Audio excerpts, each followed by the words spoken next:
Standing still in the empty living room inside Vazen's house, Zorian stared unhappily at the splatter of green gunk in front of him that was currently eating through the floor with an audible sizzle. One could hardly tell that, not too long ago, the acid slime in front of him used to be a stack of important documents stored in Vazen's safe. The merchant really didn't want anyone to take a look at these, it seemed. The operation started well. Everything started well. Not seeing the point of reinventing the wheel, Zorian used his past method of entering Vazen's home, then began dismantling the protections on the safe. Aside from the already familiar explosion trap, he also found a sleep trap which aimed to knock any prospective thieves unconscious the moment they touched the safe. He disabled both traps and, having found no further spell work protecting the safe, immediately tried to remove the documents. He promptly triggered a mechanical mechanism that dumped some kind of powerful acidic mixture on top of the safe's contents. The good news was that he managed to avoid getting any of the gunk on his hands, considering what the stuff was doing to the floor.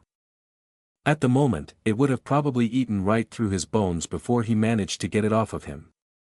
The bad news was that he failed to salvage any of the safe's contents before the gunk ruined it. He managed to levitate the contents out of the safe, yes, but the gunk was almost like glue in the way it clung to the papers. He was unable to separate it from the surviving documents before it ate through them all and then happily continued to dissolve the floor beneath them. He shuddered. He was really glad he managed to yank his hands away in time to avoid getting any of that stuff on them. Once again, Zorian was forced to leave Vazen's place empty-handed. He was sorely tempted to rig the entire place to explode in Vazen's face the moment he came back home as revenge, but that would be petty and stupid. A murder of such an influential man would attract a lot of attention, plus Alanik was probably paying very close attention to the man. And he had tried to rob the man after all, so he had no right to be particularly outraged anyway. Still, Zorian was now absolutely certain that Vazen was involved in some very shady things, and he wasn't talking about tax fraud or industrial espionage. There was no way that Vazen would rig his safe to destroy things like business contracts and production blueprints in the event of discovery. The sheer amount of money he'd lost doing that must have been exorbitant. There had to be something more in there among those papers. Something incredibly illegal and incriminating, to the point where Vazen would rather lose everything than be discovered possessing it. He was definitely coming back in the next restart.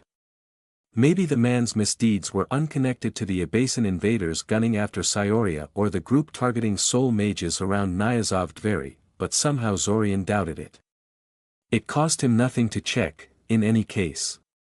Well, unless Vazen had even more horrifying surprises waiting for him should he overcome the second layer of his defenses. Next time he was bringing a 10-foot pole with him, because there was no way he was putting his hands into that safe anymore. The day after he had survived the failed ambush just outside Alanik's temple, Zorian arrived at his next meditation session feeling more than a little bit apprehensive. And not just about the possibility of another ambush. He did not like the looks Alanik had been giving him when he was giving his statement, and Zorian was worried about what that meant for him. However, the lesson that day had been wholly unremarkable. There had been no second ambush, and Alanik gave no indication he was upset or suspicious of him.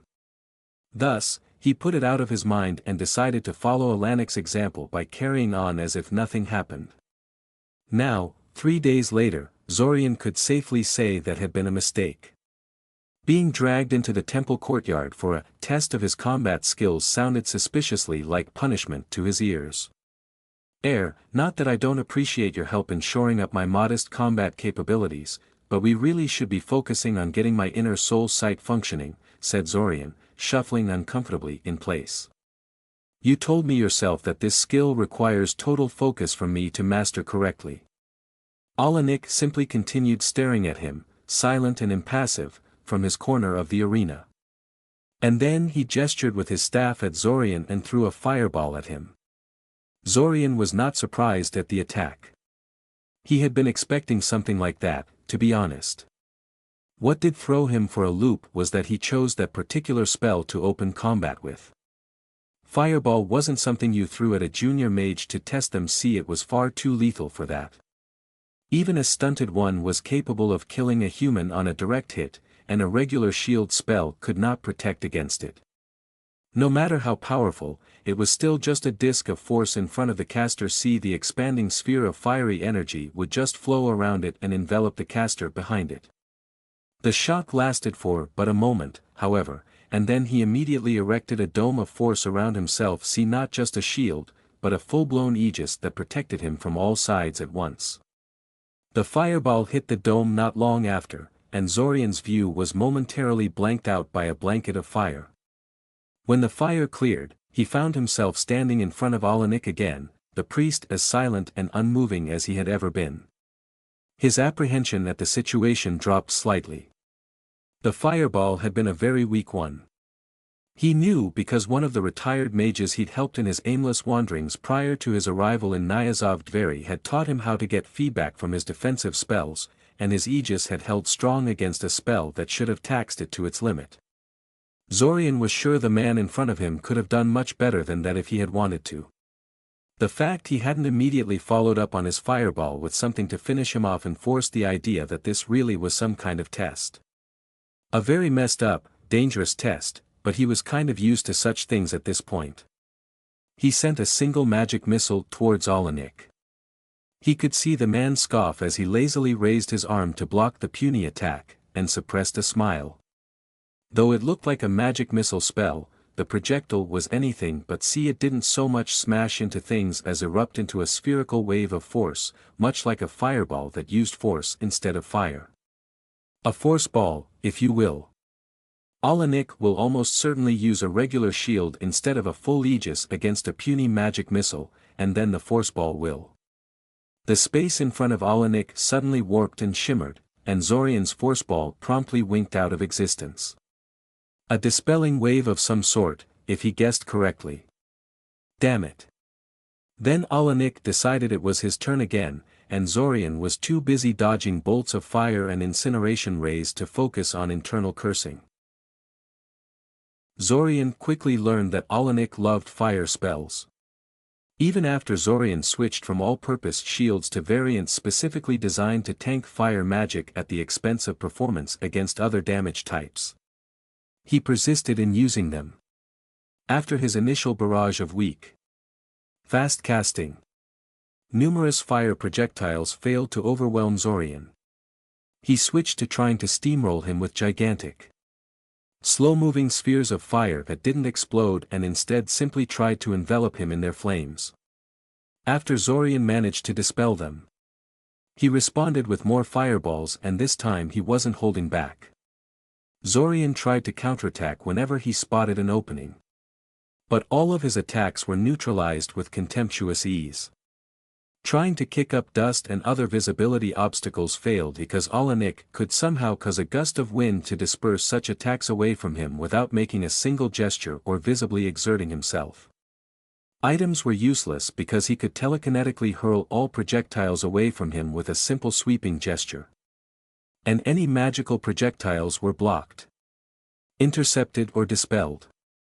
Even after Zorian started launching projectiles in complicated parabolic, zigzagging or spiral trajectories, the priest seemed to have no problems tracking them and responding. Finally, Zorian was nearly out of mana and decided to go out with a bang. He put most of his remaining mana into a ray of force that he promptly fired at Alanik's face. The attack would have killed the priest had it really connected, though Zorian knew it would never connect. Sure enough, the man simply sidestepped it and Zorian collapsed on the ground in exhaustion, his arms raised in surrender. "I give up," he panted. "Whatever point you wanted to make to me, you've done it. Though if this was all for the sake of showing me I'm not the biggest fish in the pond, you needn't have bothered. I'm well aware how screwed I'd be in a face-off against a veteran battle mage. The point was seeing how long it would take before you started resorting to lethal moves," Alanik said, walking up to him and offering him a hand.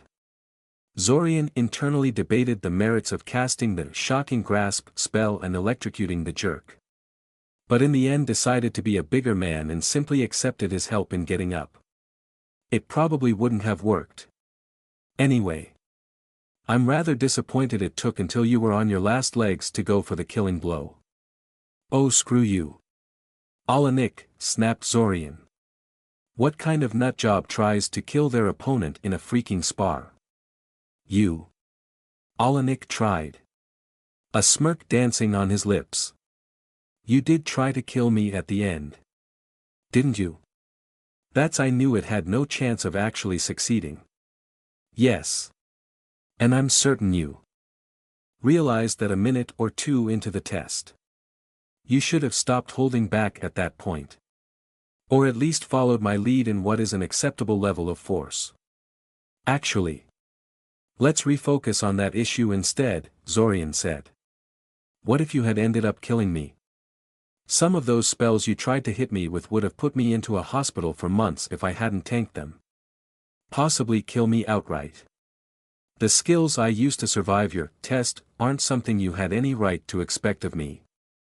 I can control what my fires burn, Alanik said matter-of-factly. Zorian was honestly stumped at that. That kind of thing was possible. I also have a divine artifact that can heal any burn so long as the victim is still alive. Regardless of how things look to you. You were in very little danger. Still. You clearly thought I was being excessively aggressive and you still held back against me. That kind of hesitation will get you killed someday. As it almost did a few days ago. I knew this was about those riflemen I disabled, Zorian mumbled. Yes. Disabled. They tried to kill you. With an ambush. No less. And you went out of the way to simply knock them out. There is being merciful and there is being stupid. Are you sure you're a priest? Grumbled Zorian. A warrior priest, Alanik clarified. Not every religious order is about peace and forgiveness. And even those that are usually make exceptions for self-defense. In practice if not in theory. Fine. Fair enough, Zorian conceded. But why do you care? Why is this so upsetting to you? That's a stupid question. I don't want you to die. That's why. Zorian paused.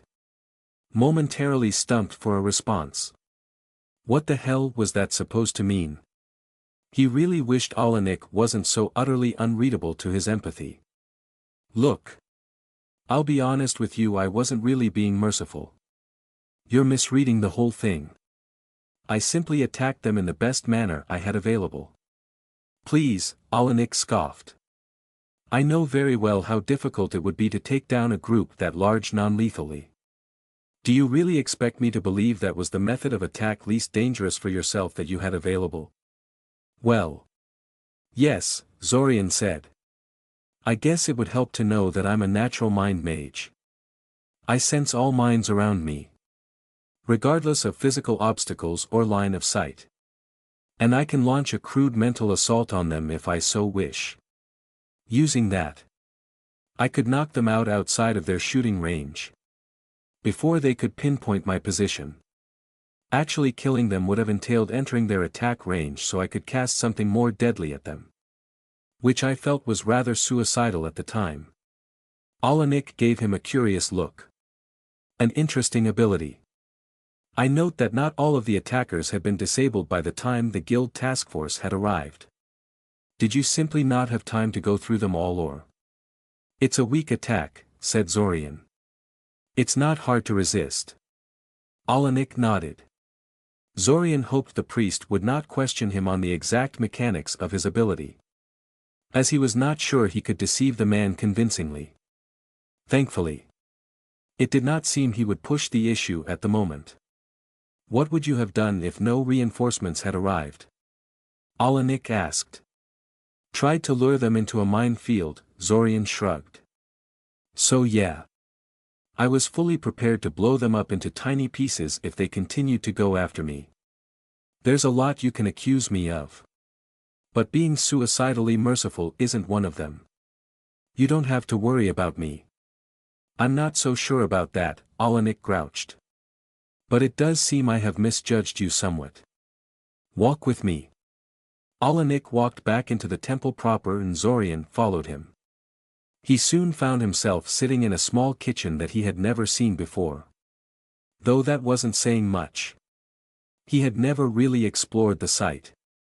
Fearful of drawing Alanik's ire if he stepped foot in some private sanctum that non-clergy were supposed to never witness. Most temples had at least a couple of those as far as Zorian knew. Misunderstandings aside. The test was quite real, said Alanik once they were seated. I really did want to see what you were capable of combat-wise. And, asked Zorian curiously. You are better than I thought you'd be, said Alanik. Zorian preened at the praise. Alanik didn't seem like the sort to hand it out lightly. But it's clear to me you're no legend in the making. I estimate that your natural mana reserves are average at best. Perhaps even below average. And your spells have the feel of a mage who has practiced a lot rather than those of a talented beginner. Zorian scowled. His earlier pride forgotten. A mage as young as you should not have experience in fighting that extensive, continued Alanik. Oh. I had suspected it for a while now, and now I am certain you are not some recent graduate going for a round of wandering before settling down. Or a traveling mage who stumbled onto something way over his head. You are someone who actively looks for trouble. Had been looking for trouble for a while now. Zorian said nothing. He was about to claim that it was trouble that looked for him. Not the other way around, but when he really thought about it. That wasn't really true at the moment. He really was looking for trouble right now. It was one of his core goals in Nyazov-Dveri. He had a good reason for it. But still. I'm not going to ask you to tell me who you are. People who start fighting as young as you must have started to get as good as you are aren't usually the trusting sort. You'd never tell me. And truthfully, I have no reason to push you in that regard. No. What I want to know is what your immediate goal is here. I don't believe that you really stumbled upon Lukav's encounter with the boars accidentally. Or that the soul marker stamped on your soul is really unconnected to the enemies after our heads. Considering how helpful both me and Lukav have been to you in this past several weeks.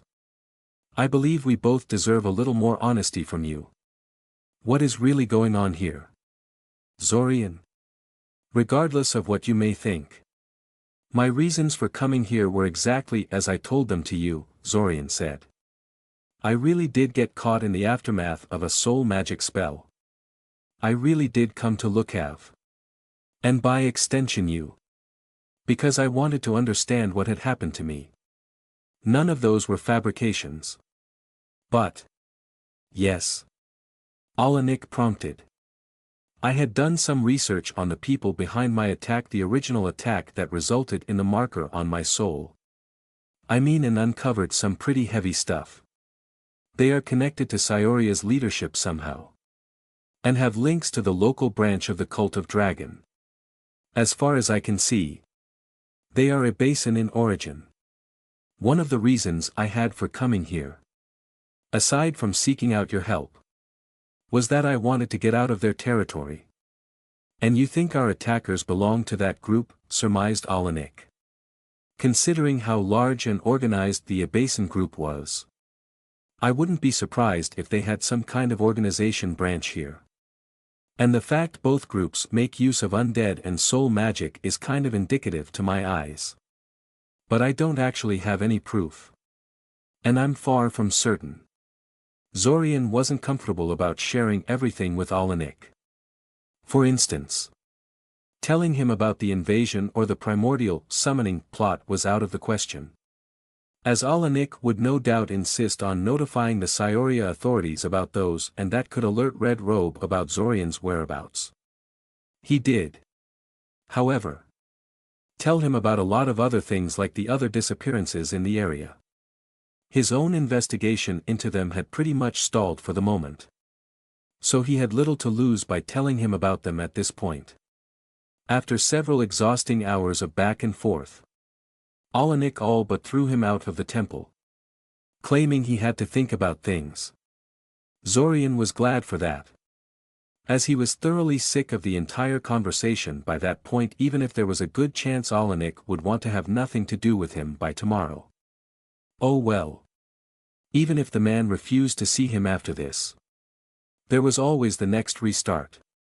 There wasn't that much time left in this restart anyway. Zorian was in the process of affixing a left arm to the wooden golem he was building when a human mind suddenly appeared in his room. He would like to say that he reacted immediately and decisively. But the truth was that he was momentarily paralyzed by surprise and fear. Spent several moments fumbling for a response. And then realized that his mysterious attacker was actually Olenek. He glared at the priest that had just teleported into his room without warning, trying to set him on fire with his eyes. Sadly, that ability wasn't one of the things in his repertoire. And Olenek was completely unfazed at his glare. Note to self, find a spell that lets you set whatever you're looking at on fire. What the hell do you think you're doing, Olenek? Zorian snapped. I could have shot you if I hadn't realized who you were in time. Olenek glanced at the half-disassembled rifle on Zorian's bed and raised an eyebrow at him. Well, not with that. Obviously, Zorian groused. You didn't turn up for your evening lesson, Olenek said with disapproval. I felt it prudent to check up on you. I kind of thought I should give you some time, Zorian said defensively. You seemed pretty annoyed yesterday. I was disturbed. Not angry, Olenek said. I needed some time to think. If I wanted you to skip on your lesson, I would have said so. He looked at the half-finished golem and raised his eyebrow at Zorian. A curious choice of materials for a golem. It's a prototype, Zorian said. I don't expect much from my first golem. So I wanted to make it out of something cheap and easy to work with. Olenek shook his head. It doesn't matter. Really. I suppose I can give you a day off from lessons for one day. Tell me. Though, is there anything else you forgot to mention to me yesterday? Not really. No, said Zorian. Nothing except things he had purposely kept to himself. Anyway. Although I'd like to ask you a question. If I may. As a soul magic expert. Do you think it's possible to kill a soul? No, Olenek said immediately. What kind of question is that? Do I need to read you passages from the Book of Ezekiel again? No. Zorian protested. No. That will not be necessary. Yes. I know that's what the books say. But the necromancer I told you about. The one who killed my informants. Olenek nodded. Indicating he knew what Zorian was talking about. In truth, he didn't know the half of it. For one thing, Zorian had never explained to the priest that those informants had been giant talking spiders. Still, Zorian had told enough of the story for Olenek to follow along. He claimed to have done more than just kill them. He said he killed their very souls to ensure they were never coming back. An empty boast. He was just trying to demoralize you, Olenek scoffed. Souls are unkillable. Corruptible certainly. But you can't destroy them. Even if he had effectively unlimited time to figure something out. Zorian pressed. He did mention he spent decades within a time dilation field while he was ranting at me. Necromancers have been trying to destroy a soul for a millennium without much luck, Olenek said. Finding a way to crack open the indestructible core of the soul to see what makes them tick and if it can be manipulated and duplicated has been the goal of many a necromancer over the ages. And many of those necromancers spent centuries pursuing their grisly work with little regards to morality or pity for the people they experimented upon. I sincerely doubt this one mage can do what 1,000 years of necromantic tradition has failed at just because he spent a couple of months in a time dilation chamber. Provided he made use of such facilities at all. That is. Personally, I find it much more likely he's making things up. What if it's more than just months? Though. Zorian pressed. Years. Even decades? You mean like that old drivel about black rooms that various organizations supposedly have? Asked Olenek. Those rumors are almost certainly false. They are not impossible in theory, but much harder than they sound in practice. The logistics of time dilation chambers is very complex and requires more than just capability to speed up the passage of time in an area. And that's especially true for things like necromantic experiments, which require a constant stream of victims to serve as experiment subjects. Unless your boasting necromancer has access to something like the Sovereign Gate. His claims are laughable. Sovereign Gate? Asked Zorian. Never heard of that story? Olenek asked. Zorian shook his head in negative. Well. Do you at least know who Shurutarana Ilkush was? How could I not? Zorian scowled. My history teacher made us all memorize the first 3 chapters of The 13 Cities of Salah by heart. That would be the last king of Ecos. Yes. The man who conquered all of the city-states around the Umaniri River and created the Icosian Empire. What does he have to do with anything? The Sovereign Gate is an artifact supposedly dating back from his time, Olenek said. Like many great rulers, Shurutarana has a great many fanciful stories and grandiose claims associated with him. And this particular one claims he either made or found a doorway into another world. Having found he did not age at all while on the other side. He spent 11 lifetimes there, learning their secrets and honing his skills. Eventually, he grew homesick and decided to go back home. Once he was back in his own world, however, he found the doors forever barred to him. He stored the Sovereign Gate in his royal vault, there to wait for a worthy successor who would repeat his feat and usher the empire into a new age with the wisdom gained from the other side. Or, well, resurrect it since it is thoroughly dead at this point. An interesting story, Zorian said. But probably just that, a story, said Olenek. It would have probably remained half forgotten in some decaying tome as one of the many obscure tales surrounding the first emperor. But Eldamar's royal family is very fond of it, since they claim to have the Sovereign Gate in their possession. Oh. Yes. Though in all honesty I'm not the best person to ask about that topic. Personally, I think the whole thing is fabricated drivel which Eldamar royals thought up to give themselves some additional legitimacy. They never mentioned the gate or any of the other Icosian artifacts they apparently had until they had their ambitions and reputation dashed in the Splinter Wars. They probably just swiped one of the Bakura gates from somewhere and are trying to pass it off as a genuine Icosian artifact with fanciful stories. You should probably find an actual historian for a proper discussion on the subject. Fair enough, said Zorian. I was just curious. What are Bakura gates? Though. Also something you should ask a historian about, said Olenek. To put it simply, they are some kind of ancient teleportation network that predates Icosian civilization by a fair margin. No one knows much about the Bakura, since they only left their gate network and a handful of other artifacts behind. But their reach was vast. The gates can be found all over Mycena, Altazia and even Blantyr. Sadly, the art of actually activating the gates has been lost to the sands of time, or maybe their magic simply broke down a long time ago and they no longer work. Regardless of the truth, they are mostly just historical curiosities. Now modern mages have their own teleportation network up and functioning. So most of the interest in the Bakura gates has dried up. At least on the mage side. After reminding Zorian not to skip the lesson tomorrow as well, Olenek decided to leave in the same manner he arrived, by teleporting out. Zorian shook his head to clear it of fanciful tales of ancient artifacts and continued working on his golem prototype.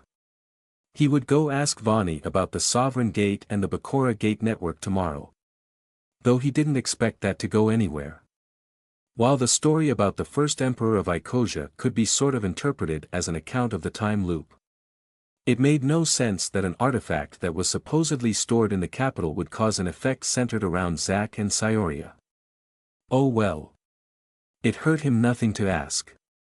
It was only half an hour later that Zorian realized that Alanik had teleported inside his room despite the fact he had warded it against teleportation. Frowning, Zorian wrote down a reminder for himself to tear down his current ward scheme in the coming days and put up something stronger. And a second reminder to ask Alanik how the hell he had done that. Zorian had been worried that Vane might not welcome him into his home the way he had the last time they'd spoken in the previous restart. After all, he hadn't spent the month visibly culling the winter wolf population like he had last time. And that seemed to have had great influence on him. As it turned out, he need not have worried. The man was as friendly and helpful as ever, though also just as talkative and prone to digressions. Ah. Ulquin Ibesa. The Isle of the Exiles, said Vani. A fascinating place and a fascinating topic. I wrote a book on the Necromancer's War. You know. Not an easy topic to write about in an objective manner, since so many are ready to dismiss them as monsters and criminals out of hand. Zorian made a sound that could be possibly interpreted as agreement. Though really, his opinion of Ibasans couldn't possibly be lower. Perhaps if he hadn't repeatedly witnessed all the killings and destruction in Cyoria he might have felt some pity for them.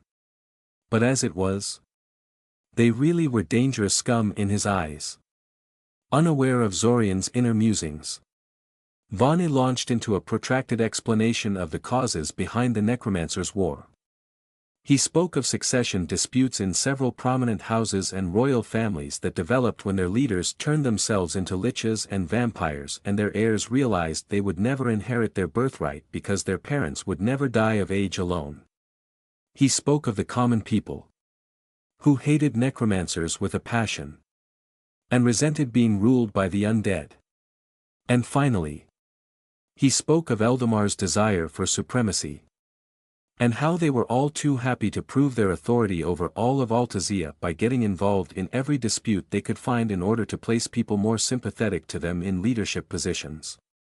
Finally, it all came to a head when the kingdom of Solimnon, back then in a personal union with Eldamar, rose in rebellion against their king, supported by Rhea and Namasar. When they lost said rebellion, they were forced to issue a blanket ban on necromancy by the king of Eldamar, or else forfeit their lands to the crown. The ban, if enacted, would gut the entire military of Solimnon, which made great use of undead in their army at the time, as well as force a number of prominent aristocrats to hand over their titles to their children and go into exile. The necromancers in Solimnon refused to accept the treaty and raised an army of their own, bolstered by the part of the Solimnonian military that still felt they had a chance to win if they continued fighting.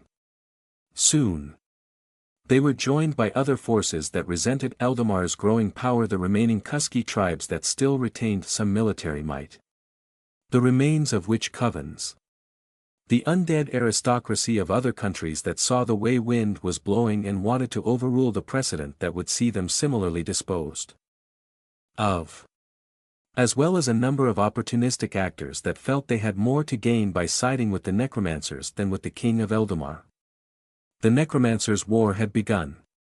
The necromancers soon showed themselves to be cruel and merciless opponents, and the atrocities they committed against captured villages and defeated soldiers shocked the continent. Any sympathies or support they had from neutral parties that wanted to see Eldamar humbled quickly evaporated.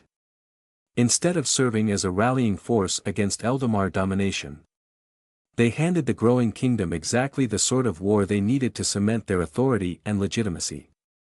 When Eldamar's general Fert Oraclo defeated the necromancer's army led by Quadakekal, thereby destroying them as a coherent force, the continent sighed in relief. The kingdom of Eldamar rewrote the map in their favor, and were seen as heroes for it instead of tyrannical aggressors. And the surviving parts of the necromancer's army fled to the frozen island in the north that would be henceforth known as the Isle of the Exiles Ulquinabesa. The king of Eldamar graciously agreed not to pursue them to their new home. No doubt that was because of his great mercy. Rather than unwillingness to send soldiers to some worthless ice-swept land in order to pursue a broken enemy. Then again, considering it took more than 100 years before the exiles started making trouble again, Zorian supposed he couldn't blame him for his reasoning. Hell, he still wasn't certain what the Abasins hoped to gain with their destruction of Scioria. He supposed if their leadership was composed out of immortal undead they might have personally participated in the Necromancer's war and were still bitter about it. Well, I hate to interrupt such a fascinating story, but I was really hoping to ask you about some historical artifacts, Zorian said when he finally spotted a lull in Vana's discussion. Oh. Vana said, perking up. Yes. I'd like to know if you have some sources about the Bakura Gates and the Sovereign Gate. The Sovereign Gate is nothing, Vana said dismissively. The royals won't even let anyone see it. Much less examine it. I have doubts whether it exists at all. The Bakura Gates. Though. Vana promptly started digging through his stacks of books. And continued to do so for another 15 minutes or so. Finally, he found what he was looking for in some forgotten corner. He leafed through the book until he found the correct page and then shoved it into Zorian's hands while pointing at the illustration stamped on it. The Bakura Gates did not look anything like Zorian had imagined.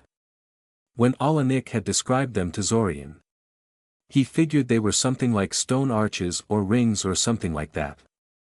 Instead, they looked like hollow icosahedrons assembled out of some kind of black bars. Not very gate-like in Zorian's opinion.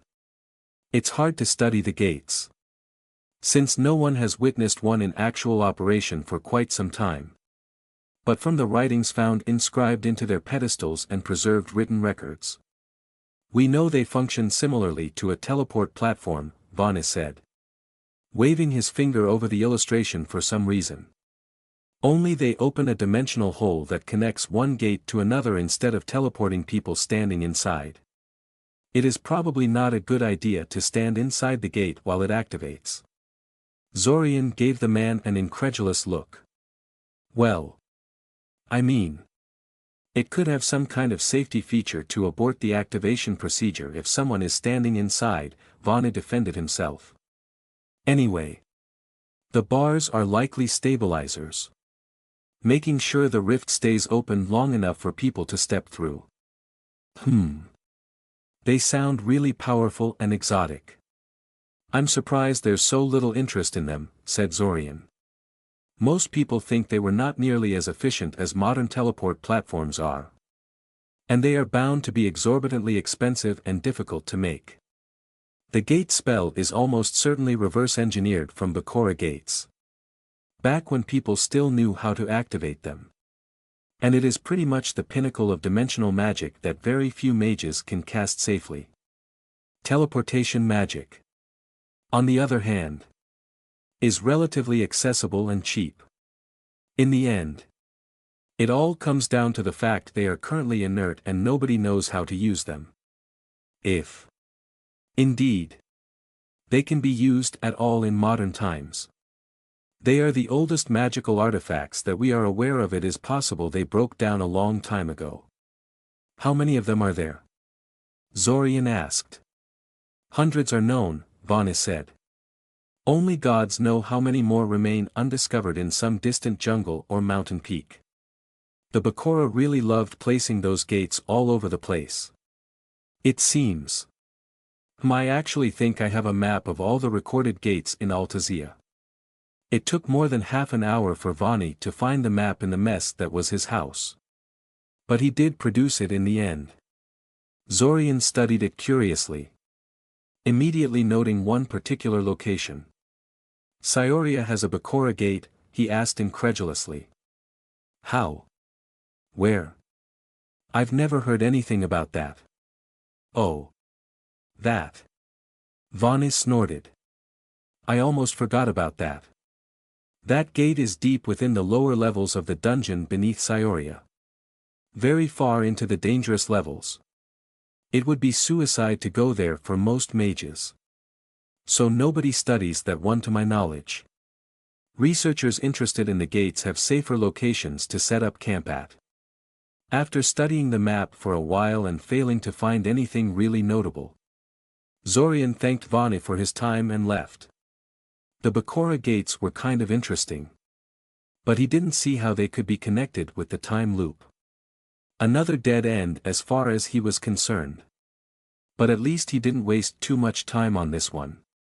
Zorian's eyes abruptly shot open as a sharp pain erupted from his stomach.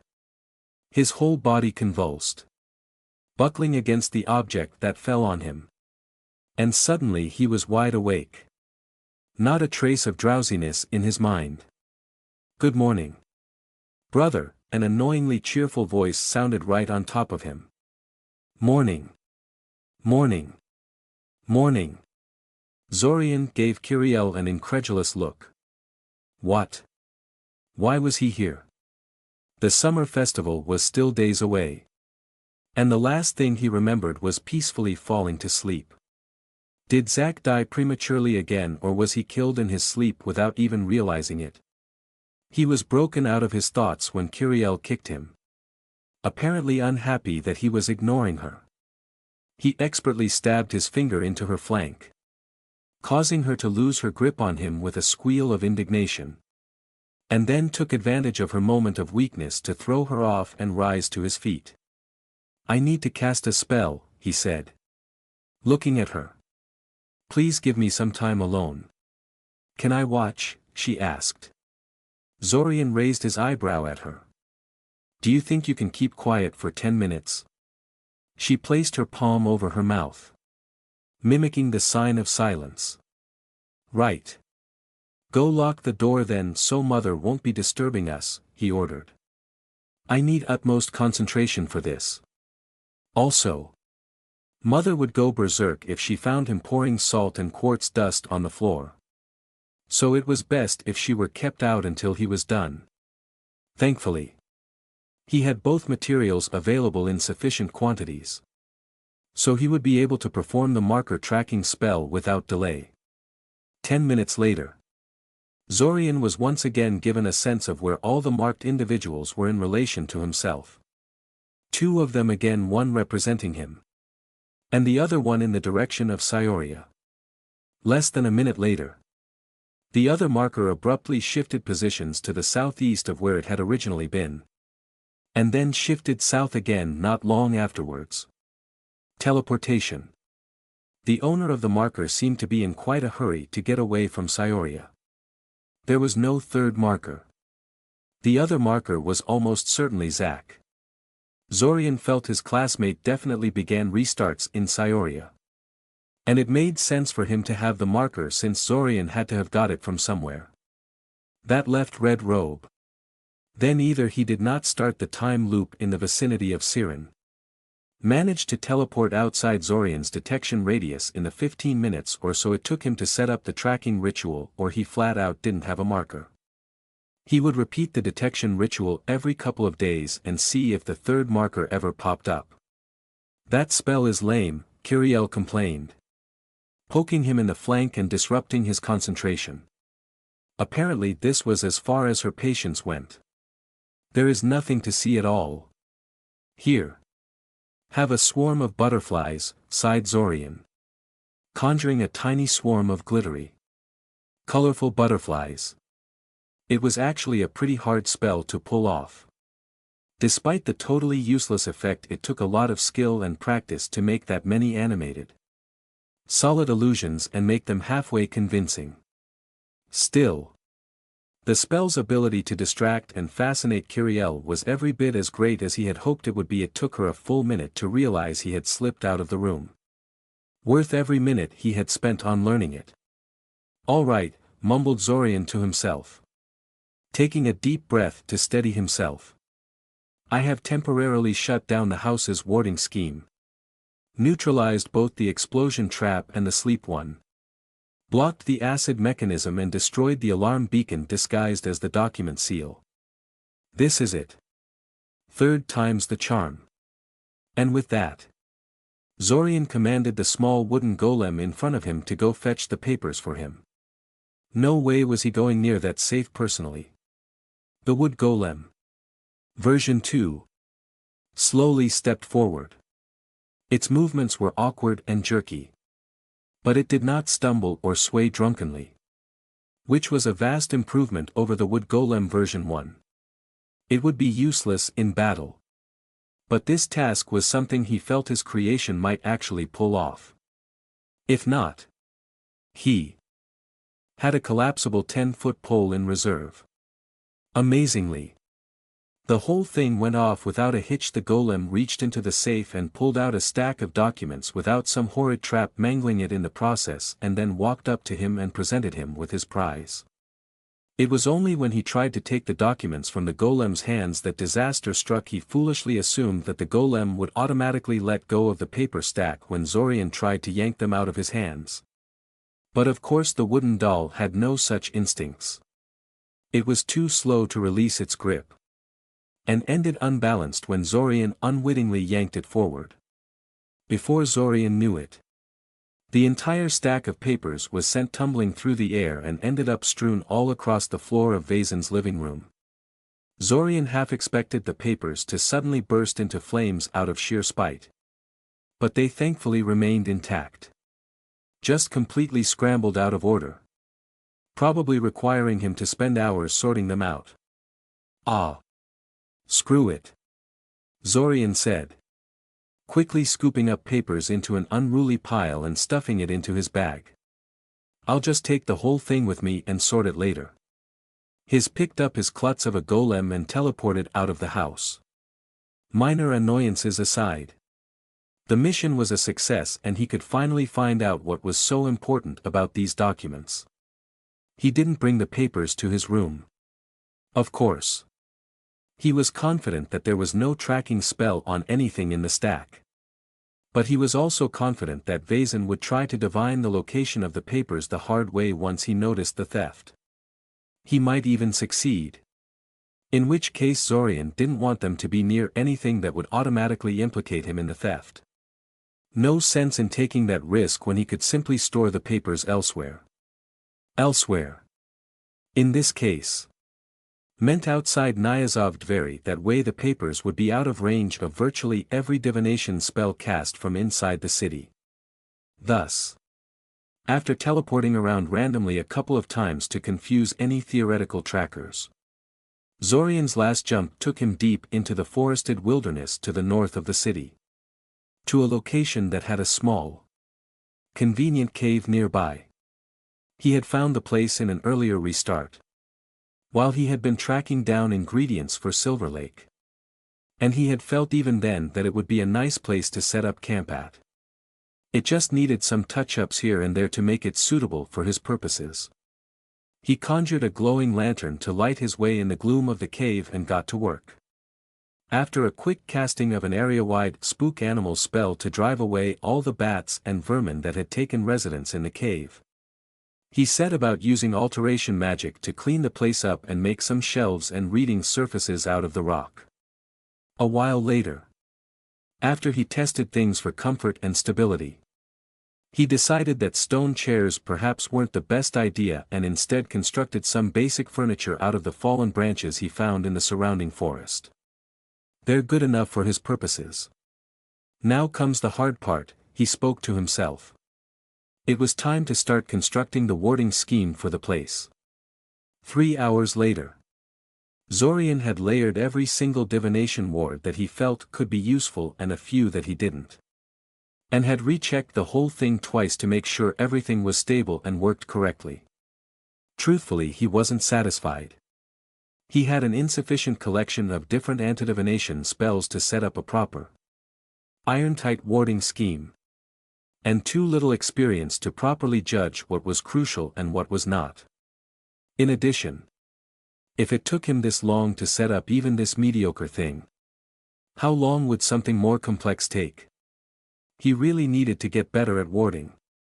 He shook his head to clear his thoughts. He needed to get better at a lot of things.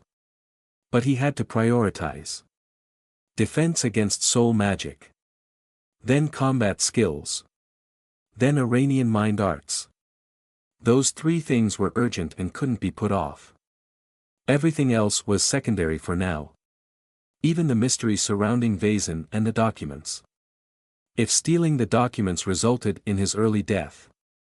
Despite the many precautions he took, well, he would just have to set the whole thing aside until he was done with his current main goal.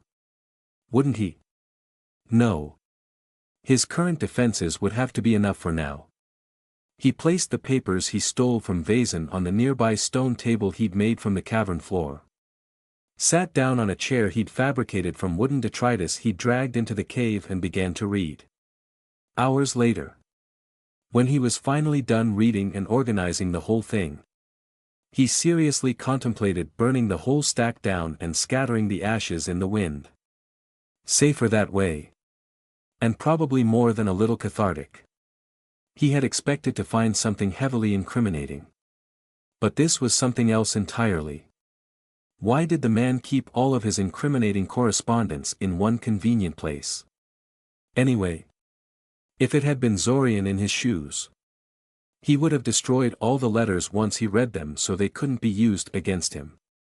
Was Vazen keeping them as possible blackmail material or something? If so, that was kind of ballsy of him. Considering what kind of person the man was dealing with. Said person being Sudamir Kandriai, the mayor of Nyazov Dveri. Because of course it was the goddamn mayor that was behind everything. No wonder that telling the police about the disappearances never went anywhere, even if somebody had seriously looked into it. They would have been told pretty quickly to drop the case by their superiors. Local governors in peripheral areas such as these were basically tiny tyrants that could do as they pleased. So long as they made sure not to piss off the wrong person or stir up trouble. Not that knowing who was responsible for the disappearances shed any light on the man's motives. When all was said and done, Vazen was merely the guy supplying Sudamir with various illegal materials and occasionally hiring shady people in Sudamir's place so the mayor couldn't be implicated in the deal. The merchant didn't even know about most of the disappearances as far as Zorian could see. In fact, Vazen's shady dealings with the mayor seemed to have been much more benign until about 3 months ago. When the man suddenly upped the game and started demanding much riskier merchandise. In far greater quantities. As well as started arranging full-blown assassinations like the ones directed against him and Alanik. One could tell from the letters that Vazen was getting progressively more disturbed and annoyed at his customer for escalating things like that. Especially since Sudamir refused to elaborate on what had caused this sudden change. The deal that Vazen made with a company in Scioria. The one that Guri was so interested in. Was basically a bribe that Sudamir had arranged for Vazen to calm him down and keep him cooperative. The blueprints and recipes contained in the documents looked kind of interesting. But there was nothing there that Zorian found really notable or sinister. The names of the 3 businesses that provided the documentation were something he recognized. However, they were run by people that the Arania had identified as members of the Cult of the Dragon. So, the mayor of Nyazov Dveri had some kind of connection to the Cult of the World Dragon. Significant enough that he could arrange for them to hand over extremely valuable documentation to one of his agents for a mere pittance. Well, the idea that this whole thing was connected to Abasan invaders just got a lot more credible with this. Though it was not Vazen that had links to them like he originally suspected. Still, the question of why he was after the soul mages around Nyazov Dveri remained. Why bother? What did the Abasans get by doing that? Some of these people could only loosely be described as soul mages to begin with. And most of them weren't a serious threat to the Abasan force or anyone really. He sighed. Like always. Every answer he found seemed to bring up 2 more questions in its wake. He placed the papers on a nearby shelf carved into the walls of the cave. Opting not to destroy them just yet. and then went back to his room to get some sleep. After he had gotten some sleep and had a chance to think about things, he decided to put off the investigation of Sudamir's activities for some other time. No sense in stirring up the hornet's nest further when he could just wait for some future restart in which he never stole Vazen's documents and nobody knew they were even being threatened by someone. However, as days passed without incident and nobody ever tracked down the documents to his little forest hideout, he began to relax. He didn't restart the investigation or change any of his plans. But he figured this would be a nice, relaxing restart where nothing of real note happened. He slowly absorbed Alanik's lessons in personal soul sight, fiddled with his wood golem, version 3, in his free time, and made sure to cast the marker detection spell at least once per day. No change, the spell never showed anything except 2 markers. And then, 2 weeks into the restart, he woke up in the middle of the night to see a black-clad figure with an obscured face and a knife in their hands standing over his bed. Later on, he would wonder what had tipped him off that he was in danger. But in that moment he simply reacted. Without bothering to structure the magic into any real spell, he reached out to the blanket covering him and flung it at the assassin in a crude burst of telekinetic force. The man, probably, the build suggested a man, stumbled back as the blanket collided with him. Not really hurt but surprised at the maneuver and disoriented by the sudden blindness. Zorian scrambled to his feet, barely managing to get upright before the assassin succeeded in throwing the flimsy fabric off of him and lunged towards him. 3 knife swipes later and Zorian was sporting a deep gash on his arm and a bleeding scratch on his cheek and knew for a fact that he had no chance against the man in a physical confrontation. He frantically searched the room with his eyes, trying to spot something to help himself with, and admitted to himself that soundproofing the room may have been a slight mistake. Only slight, though. Because even if he could scream for help he doubted anyone would be able to reach him before the assassin was done with him. No. The bigger mistake was that he opted to sleep with his rod of magic missiles and shielding bracelets in his desk drawer instead of taking them with him to sleep. It was official, after this battle. Regardless of outcome, he was going to cast magic missile non-stop whenever he had free time and mana to make it fully reflexive. He couldn't afford to be this defenseless when deprived of his tools. "If I die I will blow us both up," Zorian yelled. And meant it. The suicide necklace, at least, was always with him. Maybe he should put something other than explosives there for situations like this. The man hesitated for a second at the proclamation, but then moved to attack again. That second was enough. Though suddenly given a moment to concentrate, Zorian blasted the man's mind with telepathic noise. The assassin flinched, aborting his attack. But he didn't go down. Not yet. Anyway. When Zorian took advantage of his momentary dizziness to smash a nearby paperweight into his face, though, he went down in a spray of blood and didn't get up again. A minute later, after he had calmed down a little, and confirmed that the assassin, while still alive, wasn't going to get up any time soon, he decided he couldn't go to the police with this. They were effectively the mayor's underlings. And Sudamir was likely the one who ordered the man bleeding on the floor of his room to kill him. Or had someone else arrange it for him. More likely, considering his behavior from Vazen's letters. The fact that the assassin apparently had a key to his room, which was how he had bypassed Zorian's intruder alarm, didn't help his paranoia any. Regardless, he only really knew one person he could go to with this. Already wincing at the lecture he was going to get, Zorian picked up the assassin's unconscious body and teleported to Alanik's temple. Like Zorian hoped, Alanik readily accepted his explanation that the bleeding man he was carrying was an assassin sent to kill him and agreed to take him off his hands. He even gave Zorian a fast-acting healing potion to deal with the cuts and gashes the man inflicted upon him in their brief life and death struggle. And those weren't exactly cheap. Unfortunately. He also decided that Zorian was now going to move permanently into the temple with him. According to Alanik, he had been expecting something like this to happen ever since Zorian stopped his and Lukav's killings earlier in the month, and this was all the proof he needed that Zorian wasn't safe out there.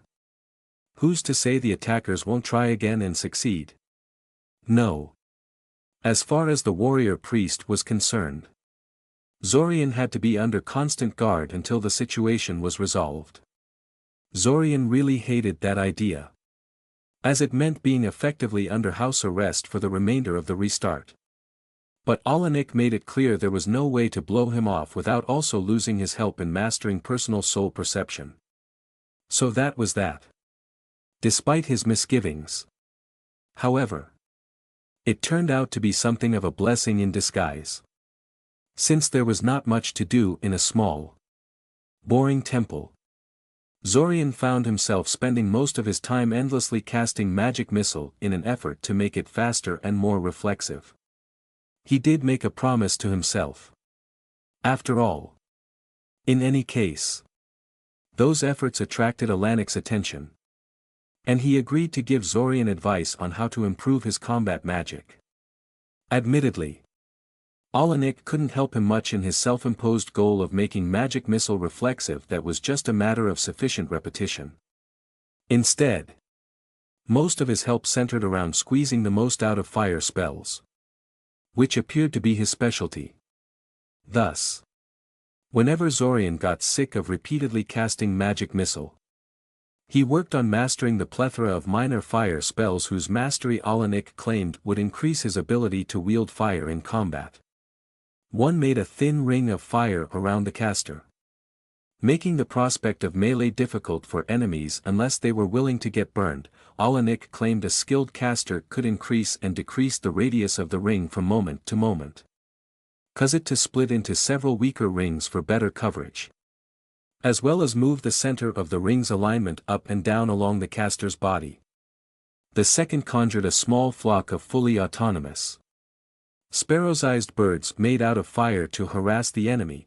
That one was supposed to be practice for weaving animation magic into fire spells, as the usefulness of the spell depended entirely on how well animated the birds were.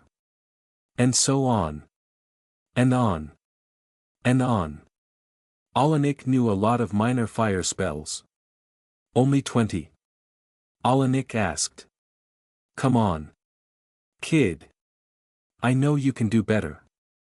Zorian ignored him, patiently herding the 20 marble-sized fire orbs into gentle orbits around himself. Casting the spell itself was super easy. Controlling the 20 conjured fire orbs simultaneously was not. I don't want to tire myself out too quickly, Zorian said, testing his control over the orbs by having a couple of them fly out of formation. He had already given himself a nasty burn the last time he used the spell by accidentally slamming one of the fire orbs into the back of his hand, and was not looking forward to a repeat performance. The ability to direct the orbs as you wish was an interesting advantage, but that also meant there was little in the way of safety features inherent in the spell. I'll run out of mana too quickly if I start summoning 50 fire orbs all at once. You shouldn't be casting the spell a lot anyway, Alanik said. Sustaining the orbs is by far cheaper than constantly recreating them. The point is to take control of them.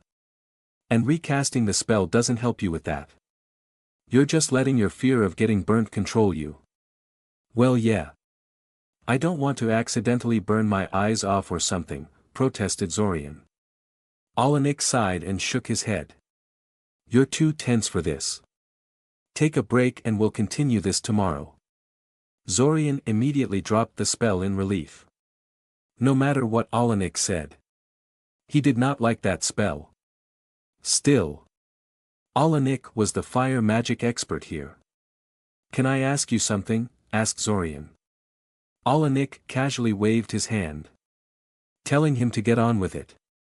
Is it true you can selectively burn targets with your spells? That is. Flat out exclude people from being damaged by your fireballs and the like. Ah. I suppose Lukav told you about that, Olenek mused. Yeah. Sure. Let's go with that. Yes. That is something I can do. More than that. Actually. It is nothing you would care to learn.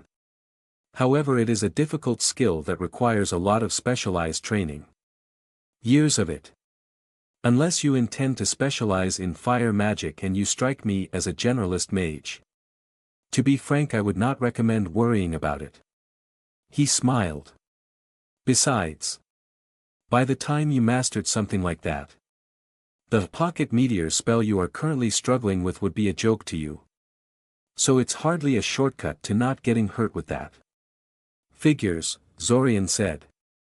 But you know, a simple fire ward would make that spell a lot safer to practice. Why can't I use it on myself before casting the spell again? Danger sharpens the spirit, Olenek said airily. You'll learn faster and take things more seriously with the threat of horrific burns hanging over your head. But mostly I just wanted to see how long it would take you to remember you can do that. Ugh, Zorian grunted. You're evil.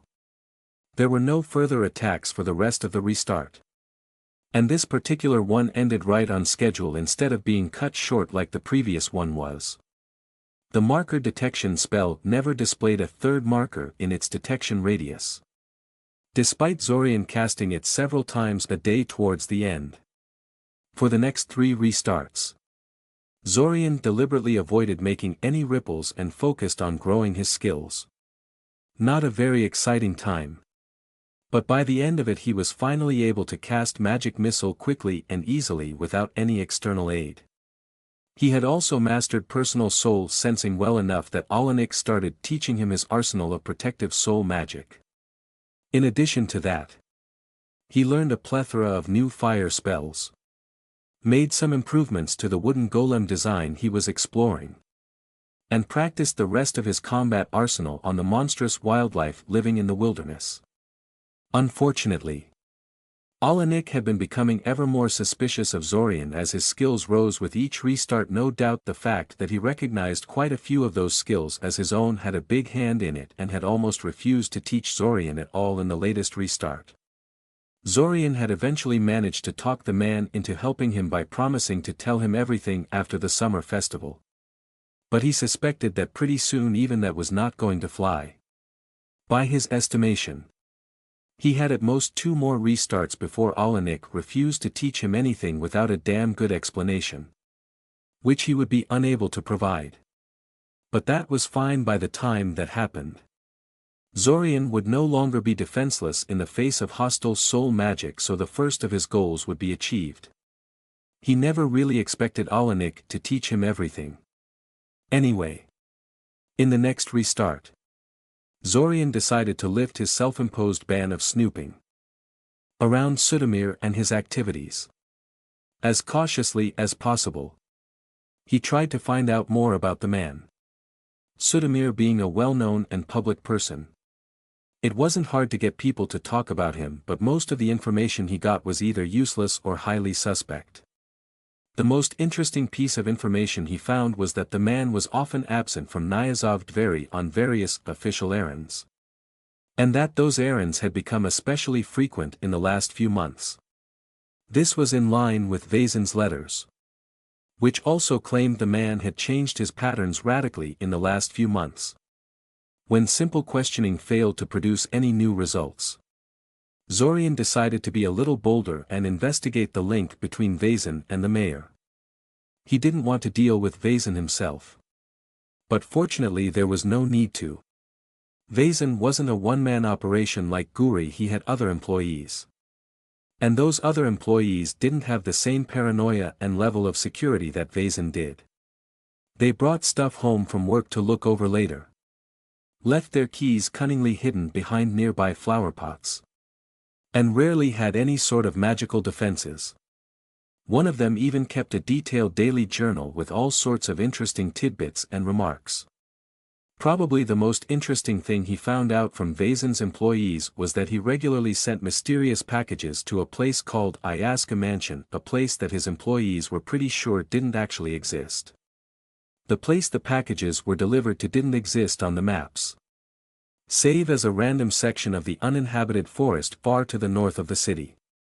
Further into the wilderness than Zorian ever got. In any case, after consulting some maps, Zorian realized that he had no idea how long it would take him to reach the spot in question. Weeks? Months?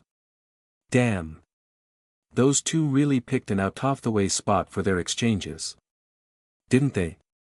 This was going to be such a chore. He went to Lukav for help.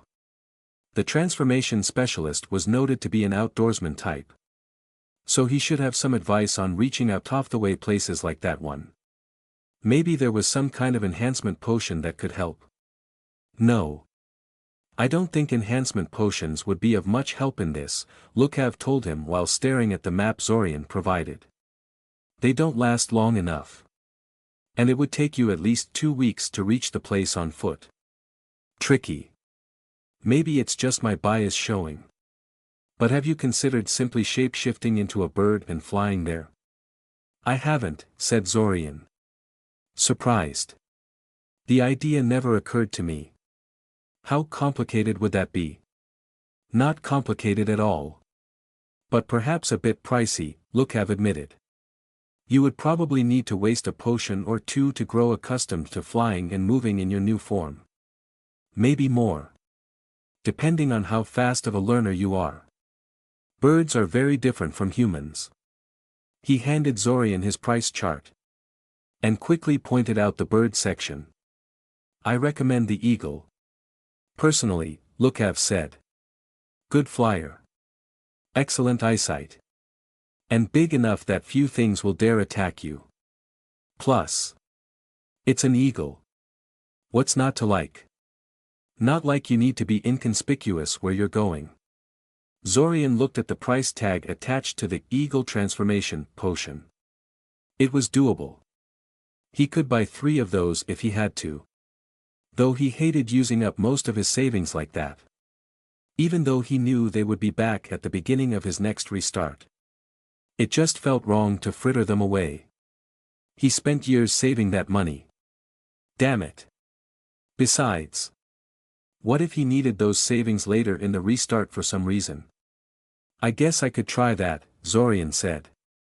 Incidentally, do you pay money for some rare animal that can be found deep in the forest? Ha. No. If it can be found in forests around here, I'm more than capable of getting it myself, Lukav said. Sorry. Though if you are willing to risk your life in the local dungeon, there are a few things I would be interested in paying good money for. Gliding upward on an updraft of warm air, Zorian surveyed the landscape around him with impossibly sharp eyes. The experience was impossible to describe. Everything was full of color and detail. Like a veil he didn't know he labored under had been lifted off his eyes. It reminded him of the time his parents had brought him to the doctor for an eye checkup and he was told he had to wear glasses. His father had been so disappointed about that. But the moment Zorian had donned the little pieces of glass on his face he knew he never wanted to take them off. This was just like that time. Only even more extreme. If he tried, he could discern individual leaves on a tree from a mile away. The houses in the distance that would have been nothing but blurry blocks to his human self were instead rendered with perfect clarity. Right down to that old tomcat hiding in the shadow of a chimney on that one house. Being an eagle, Zorian decided, was awesome. Weird. But awesome. He flapped his wings a couple of times to change directions. Wobbling dangerously for a moment. He still wasn't much of a flyer. Truth be told. And the less told about his landings the better. Thankfully. Big birds like eagles spent most of their time in the air gliding and catching air currents. So he could get by. He fixed his eyes forward. In the direction of where Ayaska Mansion was supposed to be. and set off into the wilderness. Flying over trees got boring pretty fast. Though, even with ridiculously enhanced eyesight, the leafy canopy of the forest obscured the surface from scrutiny pretty effectively. So there was nothing to see for the most part. He could see snow-capped mountains in the distance, the infamous winter mountains that dominated the landscape of central Altazia, which were said to be the source of all ice and snow by some, an icy, merciless heart of winter that woke up once a year to cover the land in frost until it was inevitably beaten back by the forces of summer. Winter giving way to spring. Zorian would like to call that superstition. But for all he knew, there could actually be a kernel of truth in that. Like an insanely powerful ice elemental living there or something. There was very little known about the mountains. Largely because of how dangerous they were, exploring them was about as safe as trying to map lower reaches of the dungeon. And not nearly as rewarding. Finally, Zorian approached his destination. He had been worried he would miss the spot, since he didn't have a map and everything sort of looked the same to him from his vantage point. But he needn't have worried. Ayaska Mansion was very obvious and easy to spot. It wasn't, like he suspected, some inconspicuous clearing or standing stone that Vazen and Sudamir used as a drop-off point. It was, in fact, an actual mansion.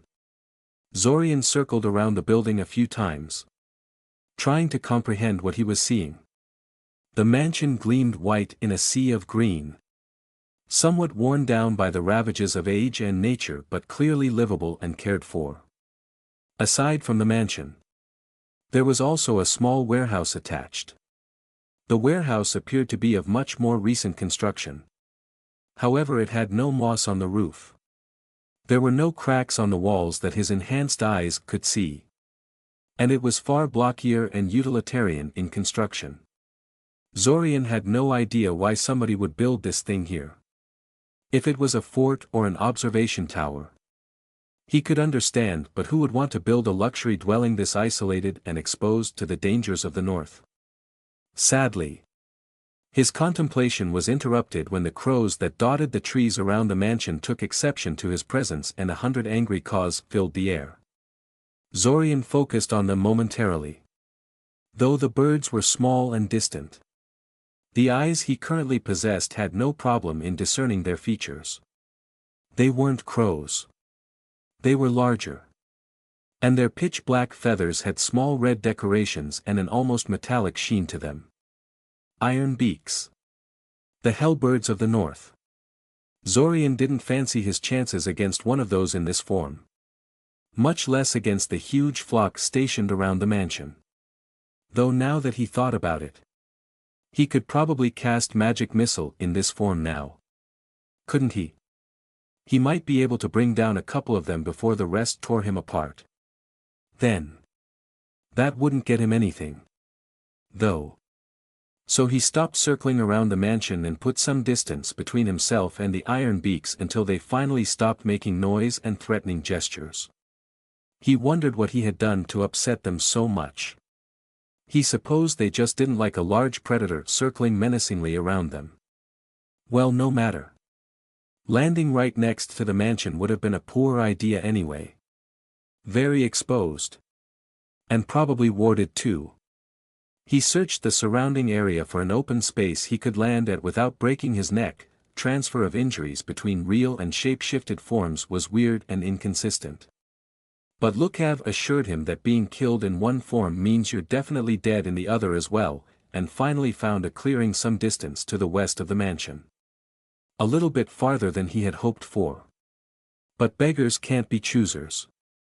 After a frankly embarrassing landing that saw him faceplant into the grass, Zorian transformed back into human form and spent several minutes memorizing the place so he could use it as an arrival point for future teleports. That done, he set off towards the mansion, hoping to get a closer look. He already missed the eagle's awesome eyesight.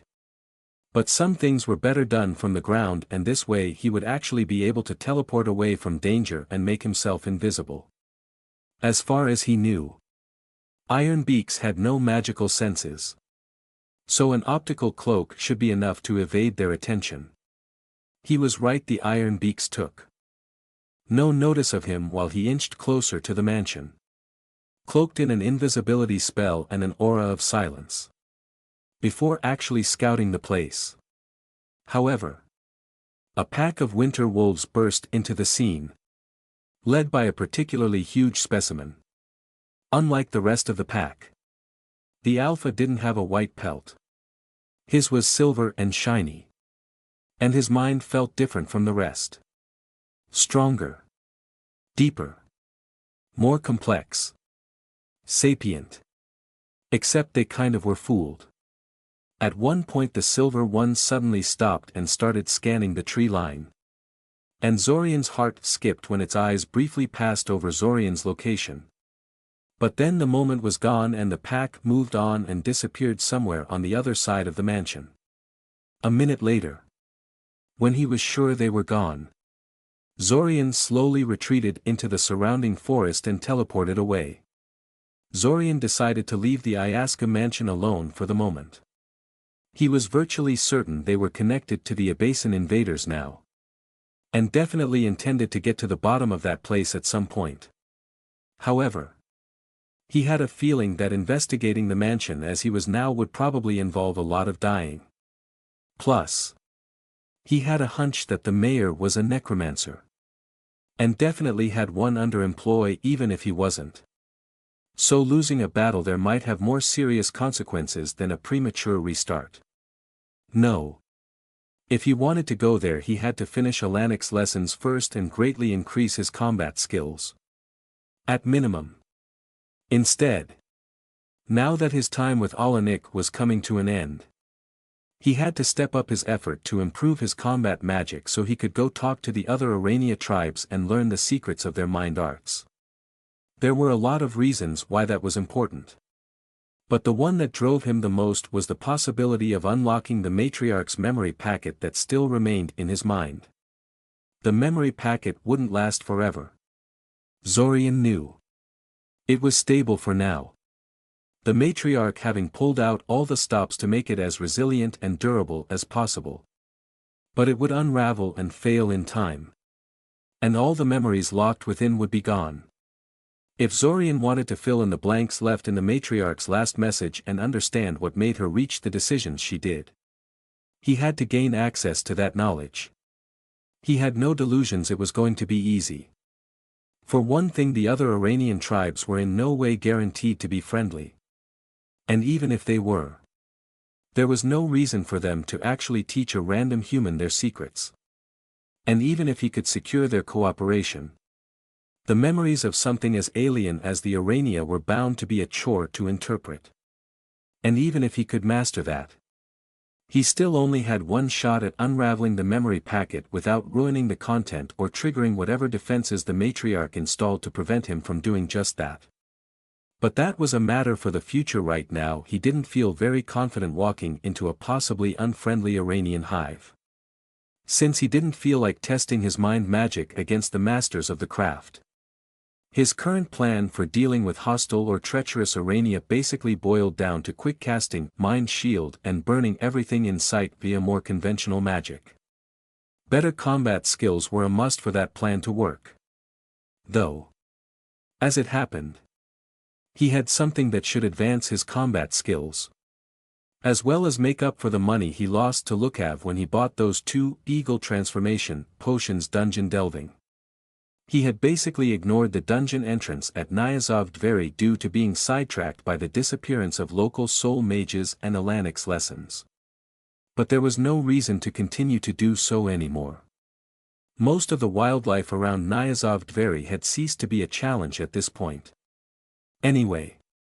Thus, 2 days after his hasty retreat from the Ayaska mansion, Zorian walked over to the official entrance to the dungeons beneath Nyazov Dveri and requested a permit to descend into its depths. It didn't cost any money. Thankfully. And it was really nothing more than a formality to make sure you understood what you were getting into. Just remember.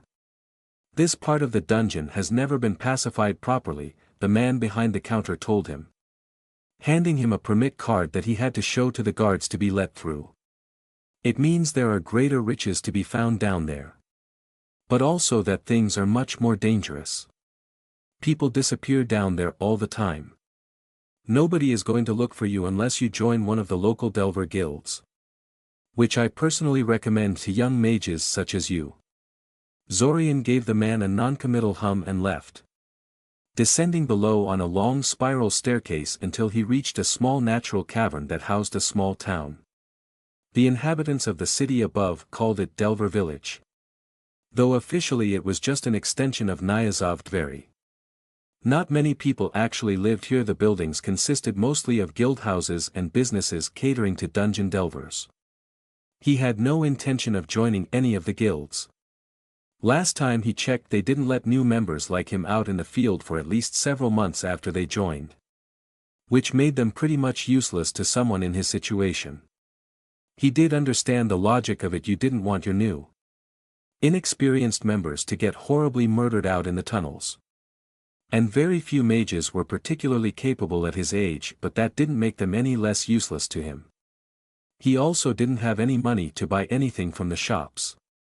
So he didn't remain in the settlement for long. The people there were jerks anyway.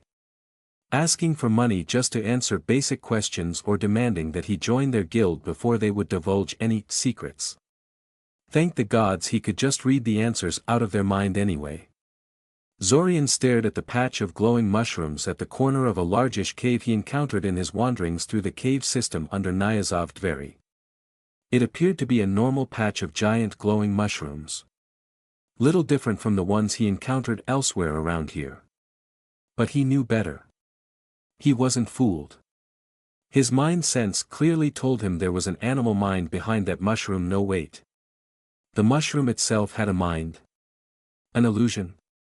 Or some weird intelligent mushroom? Deciding that it didn't matter, Zorian leveled the combat staff he'd made for himself and fired an incineration ray at the mushroom. If he had learned anything in the 2 weeks he had spent down here, it was that absolutely everything wanted to kill and eat him, and not necessarily in that order.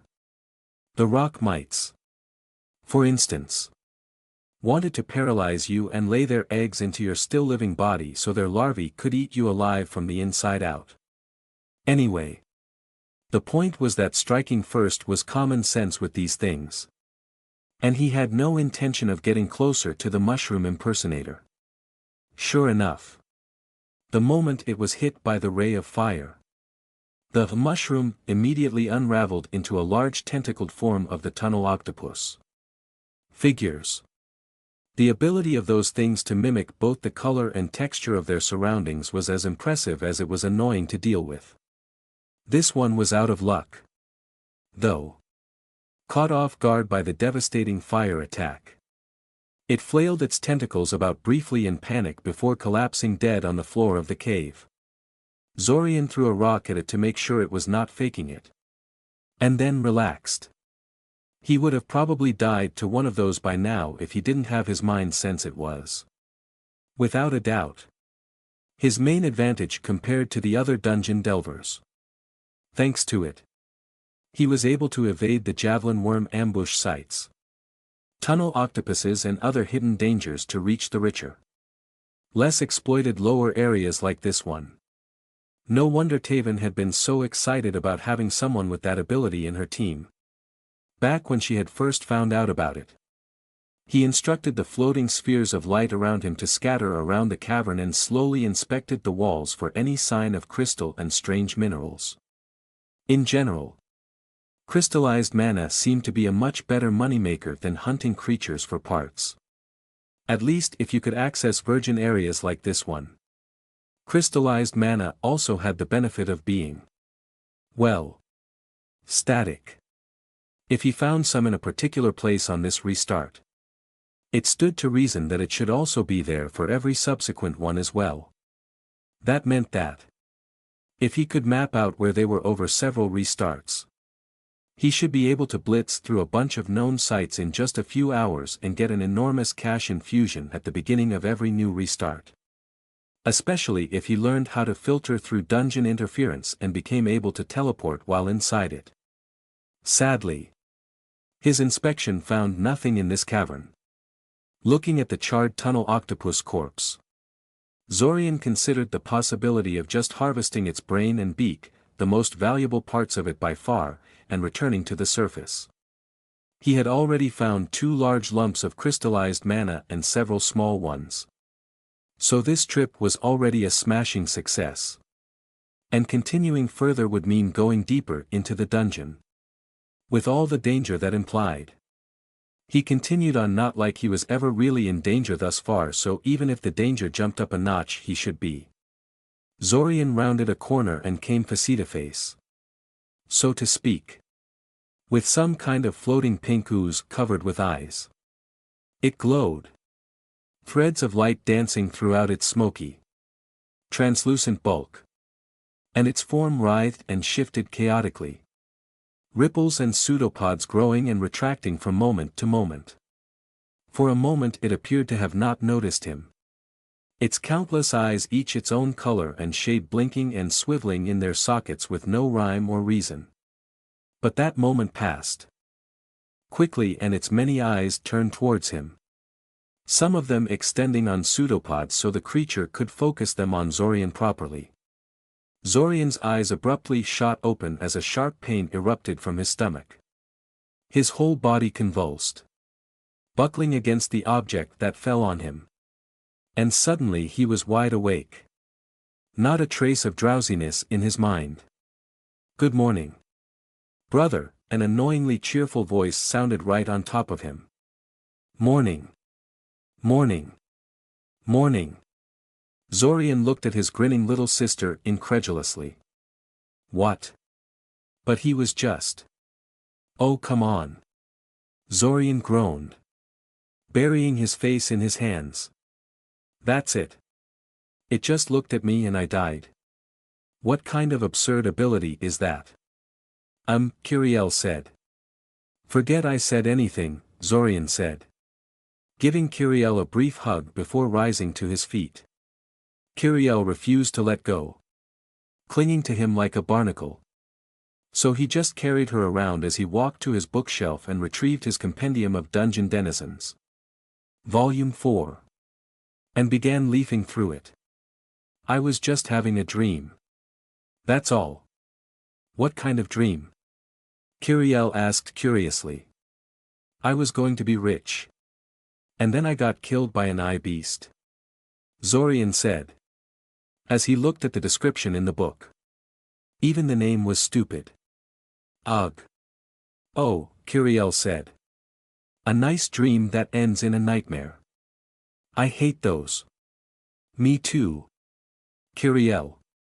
"Me too," Zorian said, snapping the book shut and placing it back on the shelf. The description in the book told him nothing useful about the damn thing. Beware its deadly eyes indeed. He thought about casting the marker detection spell again. But what would be the point? It never detected more than 2 markers in existence. Or less for that matter. At this point it was obvious that this was all it was ever going to show. Whatever way Red Robe used to get into the time loop obviously wasn't identical to the one used by Zack and Zorian.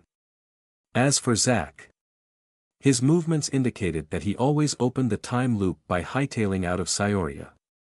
The direction was not consistent, though, and he seemed to wander randomly around Eldamar during each time loop. He wondered what that was about. Clearly the boy was avoiding Scioria, just like Zorian was. But beyond that he could not figure out what Zack's goal was. Zorian had tried placing the locations Zack visited on a map and found no pattern he could see in it. Whatever. Zack will be Zack. He had his own, more pressing problems to worry about at the moment. Right. Kiri. Could you perhaps let go of me now? The beginning of the restart is always the most annoying part of the time loop, Zorian mused quietly, standing on one of the arrival platforms in Siren's train station. He pulled a watch out of his pocket and inspected it for a minute before putting it back with a sigh. The train was late. The train was always late. Because this was less than a day into the restart and there hadn't really been time for anything important to diverge yet.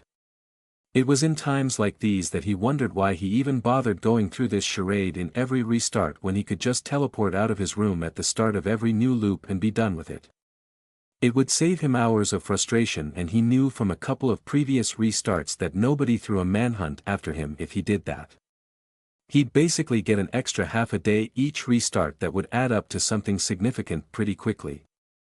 Wouldn't it?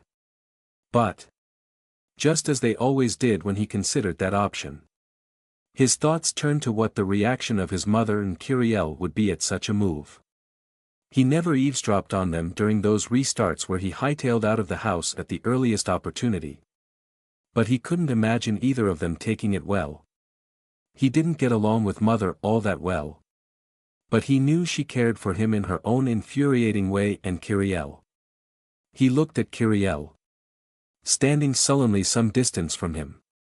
The downside of his increasing empathy skills was that he knew just how devastated Peril was at not getting to come with him to Syoria. If that was so upsetting, he couldn't even imagine how she would react if he did his disappearing trick immediately after he chased her out of his room. There was no way he could do that to her, no matter how much sense it made. He was feeling guilty enough about her as it was. He walked up to her and ruffled her hair, which caused her to snap out of her funk temporarily in order to slap his hand away and give him a fierce glare. Or at least what she thought was a fierce glare. Anyway, don't be so gloomy, Kiri, he said. She said nothing. But the spike of anger and resentment he detected in his empathy was answer enough. Damn it. Look, he told her. I'll bring you with me the next time I go to Syoria. Okay. She gave him a startled look as her mind processed what he just said and then looked away with a pout. For a moment he thought she wouldn't say anything. But then her mind stopped cycling between different emotions and settled on faint, suppressed hope. You promise? She finally mumbled after a few seconds. Yes, he said seriously. I promise. In the back of his mind, Zorian realized he really meant it. 2. When he finally decided to go back to Syoria, he was bringing Peril with him. It wasn't sensible in the least. It would cost him considerable time and attention to keep an eye on her, and she would be in far greater danger than if he left her behind, but he was going to do it anyway. Not just for Kiril's sake, either. He kind of missed living at Amaya's place with Peril, Kale and Kana. He had to take a step back to regain his balance when Peril rammed into him, wrapping him in a hug and burying her face in his stomach. You better not lie, she said, looking up at him with suspicious, narrowed eyes. I'll never forgive you. Yeah. Yeah, Zorian scoffed, pulling at her nose until she let go of him. A loud whistle pierced the air, signifying that the train had finally arrived at the station. I have to go now. We'll talk about this when I come back. 15 minutes later Zorian watched a much happier Peril waving enthusiastically at him as the train departed from the station. Zorian responded with a much more restrained wave of his own and smiled. Maybe it hadn't been the smartest decision to make, but it was the right one nonetheless. Zorian spent the entirety of the short train ride to Teshingrad trying to perform a headcount of his fellow passengers using his mind sense, a surprisingly difficult endeavor due to the anti-shaping ward placed on the train. While not remotely able to actually stop him from sensing minds, the minor magical static produced by the ward compounded quickly with distance, effectively cutting his range in half. It was uncannily reminiscent of the similar magical static that suffused the dungeon, which had much the same effect. Now that he thought about it, that was probably what had inspired the ward in the first place. Did that mean that practicing magic inside a ward like this one would help him learn how to filter out the dungeon static? Something to think about. In any case, Making a series of progressively stronger disruption wards to practice on sounded like a lot better idea than his original plan, which mostly consisted of trying to brute force things by practicing teleportation in the dungeon until he got it right. Once he disembarked from the train, Zorian teleported to Nyazov Dveri and immediately descended into the local dungeon, where he proceeded to pick up every single piece of crystallized mana he had discovered in the previous restart before his unfortunate encounter with the Eye Beast. When he tried to cash them in at the Delver village shop he used for the purpose, however, he ran into problems. Apparently, there was a huge difference between going into the dungeon a couple of times and returning with a handful of crystals each time, what he did in the previous restart, and going in there once and returning with an entire bag of crystallized mana after a few hours. Not only did the shop not have enough money on hand to buy the whole batch off of him, the fact he had brought back such wealth after a single foray into the dungeon caused far more of a stir than Zorian would have ever guessed. After all, you just don't do that kind of stuff unless you have some kind of secret method that is better than everyone else's or you were lucky enough to hit some kind of motherlode.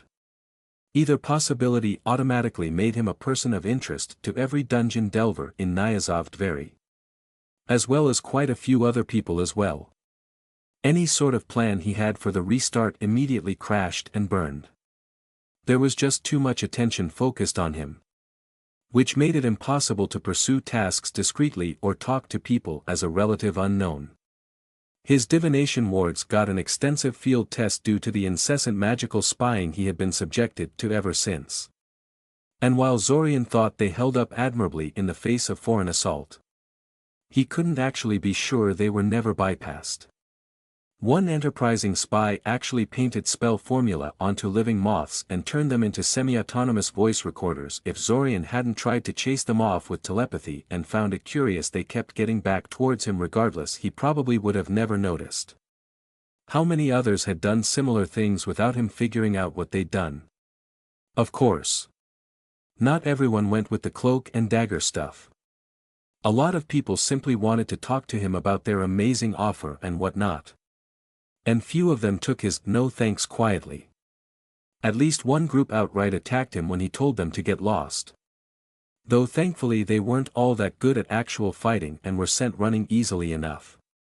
There was also at least one attempt to break into his room, which ended with a would-be thief electrocuted for his trouble and earned Zorian a stern talking to by the law enforcement regarding excessively lethal security measures. Finally, after a week of dodging aggressive recruitment efforts and repelling the myriad magical probes directed at him, Zorian decided to admit defeat and leave Nyazov Dveri.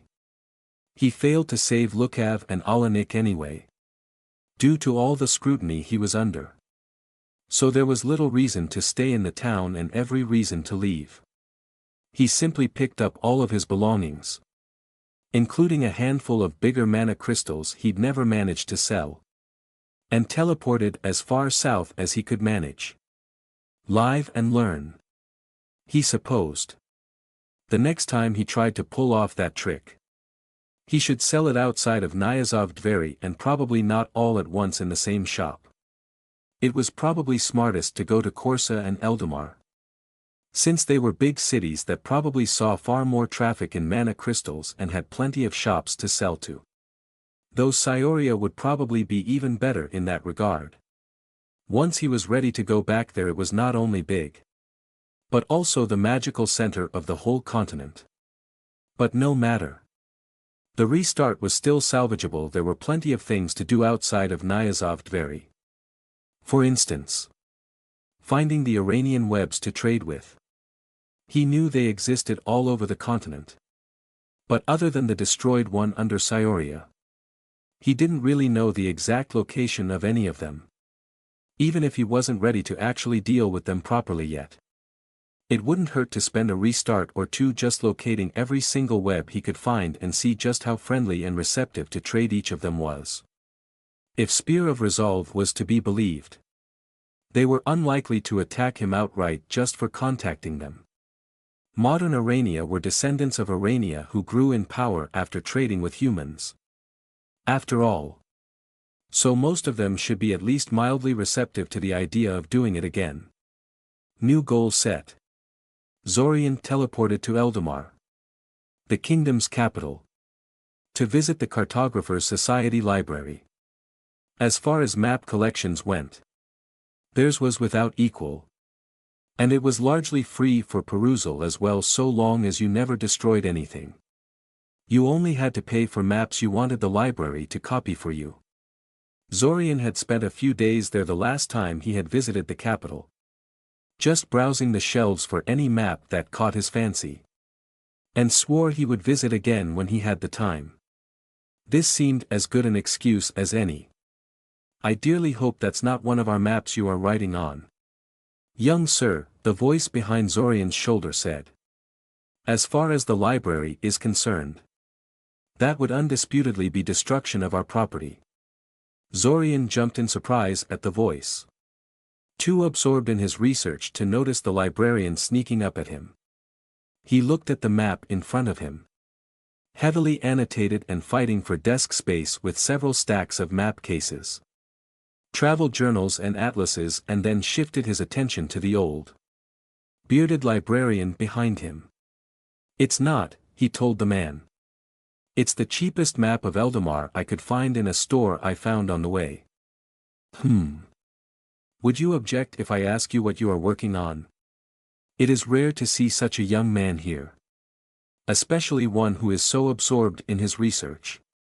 I'm trying to find an Iranian colony, said Zorian, not seeing the need to lie. And those are magical talking spiders. Ah. Sounds like an intriguing project, said the old librarian. I'll leave you to it. As friendly advice, I will note that it would have probably been cheaper to just have the library make a few copies of the maps you were interested in. The Cartographers' Society is not a profit-seeking organization, and we try to keep the prices down as much as possible. I'll keep that in mind, said Zorian. Say, since we're on the subject of copies, do you think I could learn how to copy documents like that from someone? Or is it some big secret of yours? It is no secret, the librarian said. The official policy of the society is that maps should be as widely disseminated as possible. And we do not have a monopoly on that type of magic. Oh. Good, said Zorian. He knew a few ways to magically copy documents, but they relied on animating writing instruments to transcribe the contents. That didn't work all that well on non-textual content, and was slow even for written works. The spell used by the Cartographers' Society made perfect duplicates of any given map, down to every detail and shade, with only a single spell. So does that mean you're open to teaching me how to cast the spell? I'm afraid that isn't one of the services offered by this library.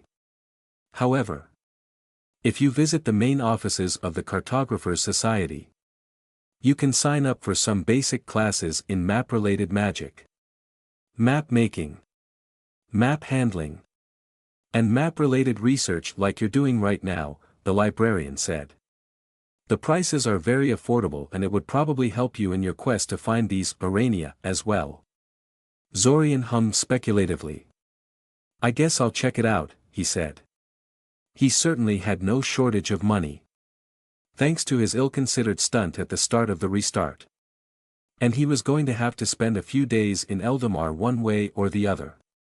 The librarian soon left Zorian to his own devices again, and he considered the map in front of him. He didn't have anything concrete yet, but he had several likely places to look for an Iranian web.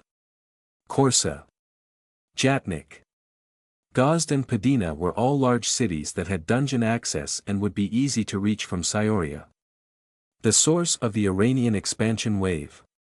One of them was bound to have the Irania living close by, and they might be willing to give him the location of nearby webs if he asked nicely, or bribed them sufficiently. Korsa was especially suspicious, since the city had an extensive textile industry, including one dealing in special clothes made out of spider silk. They got most of their raw material from Syoria, unsurprising. as it produced the lion's share of the stuff, but at least some of it was gathered locally, from a mostly harmless breed of giant spiders native to the region. Yeah.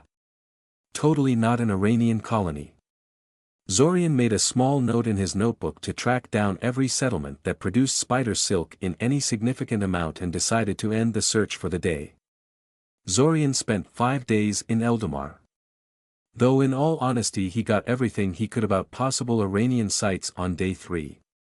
The other 2 days were mostly so he could relax a bit and mentally prepare himself for what was to come. The idea of an impending meeting with another group of Irania left him in a depressed mood. Since it reminded him of what happened to the previous group of Irania that had gotten involved with him. And that wasn't exactly the best mindset with which to go and meet a bunch of telepaths. He did his best to distract himself by sightseeing around the capital and browsing various magical stores he encountered. He only browsed, though. Never actually bought anything. Eldamar was a terribly expensive place to live in.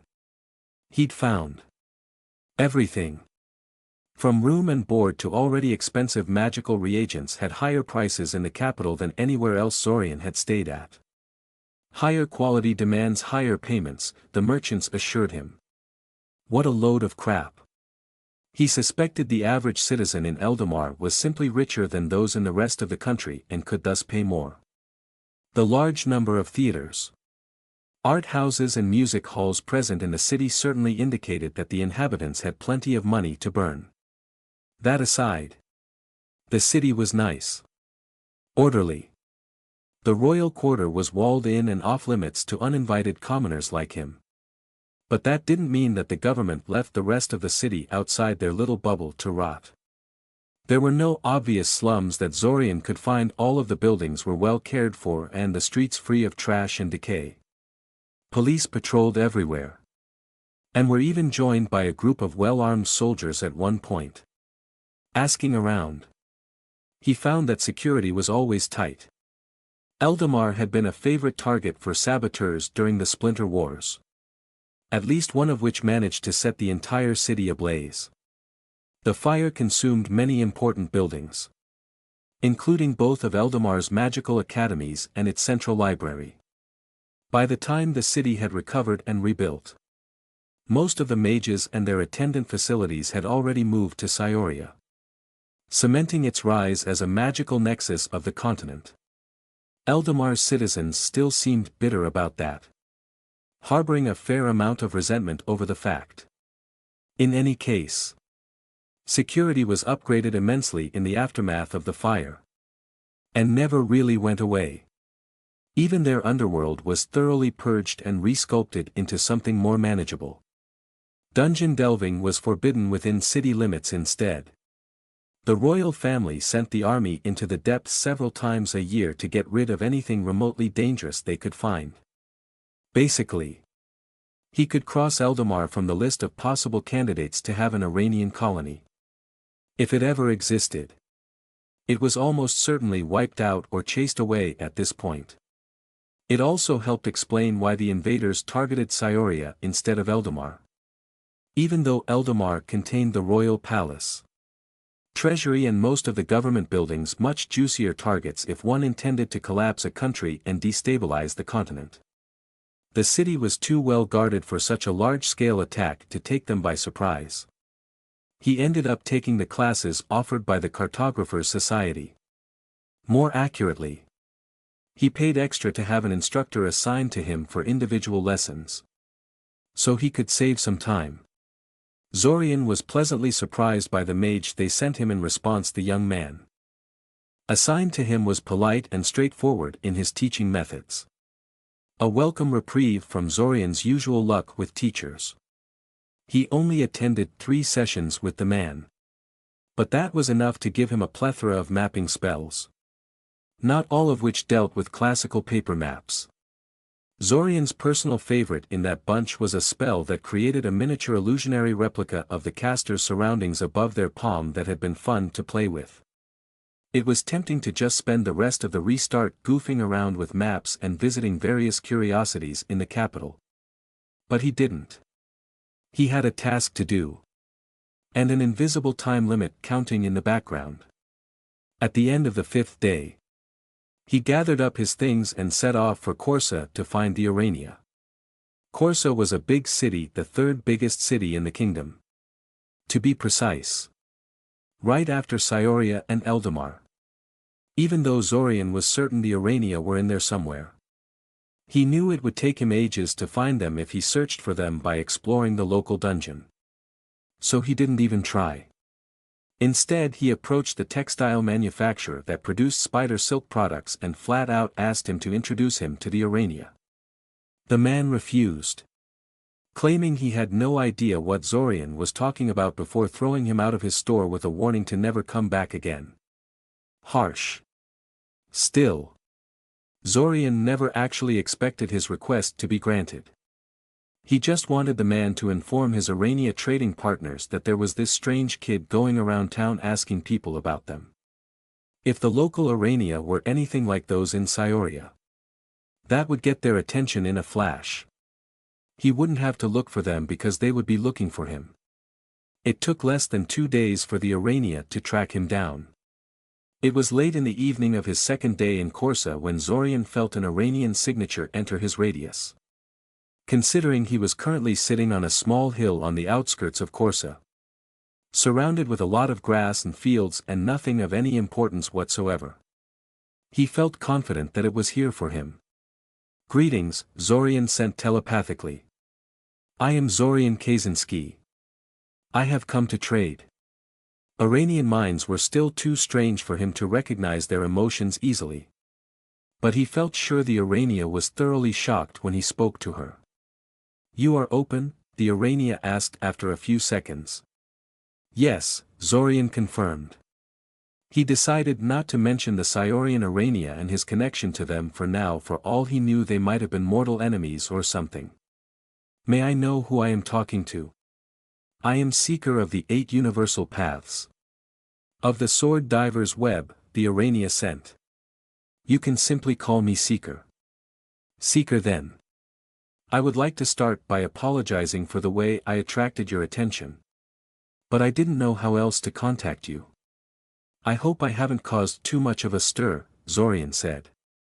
"I hope we can work with each other despite this somewhat rough start. I'm afraid I am not qualified to negotiate on behalf of my web. So I cannot make any firm promises. My task was only to find you and report my findings to the web," Seeker responded. Translation: she was supposed to trawl through Zorian's memories to see what his deal was. But him being psychic kind of made that impractical.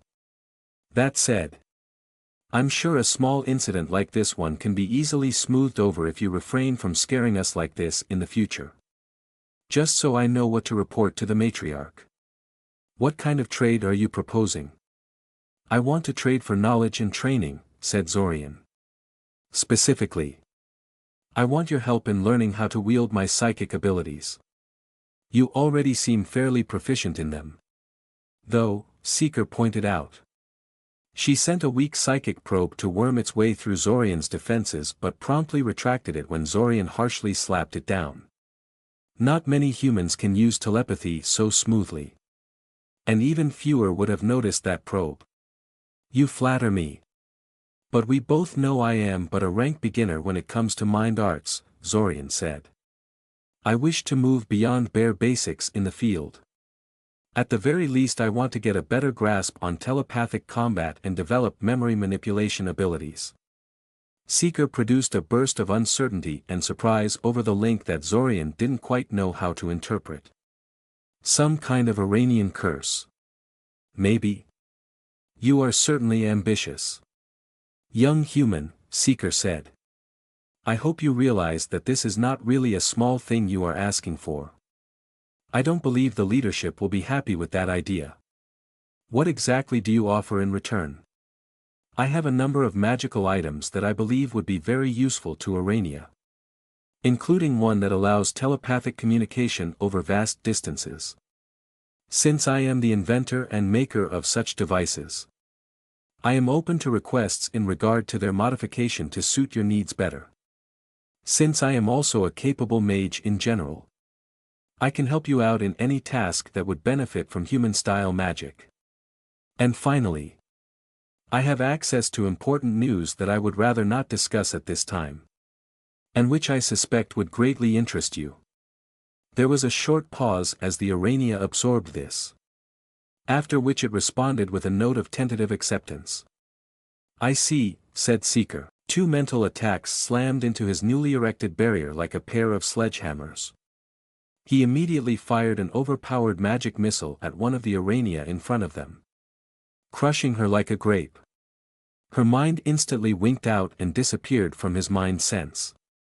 The other Urania, realizing it would never batter down his mental shield fast enough, jumped straight at him, fangs bared.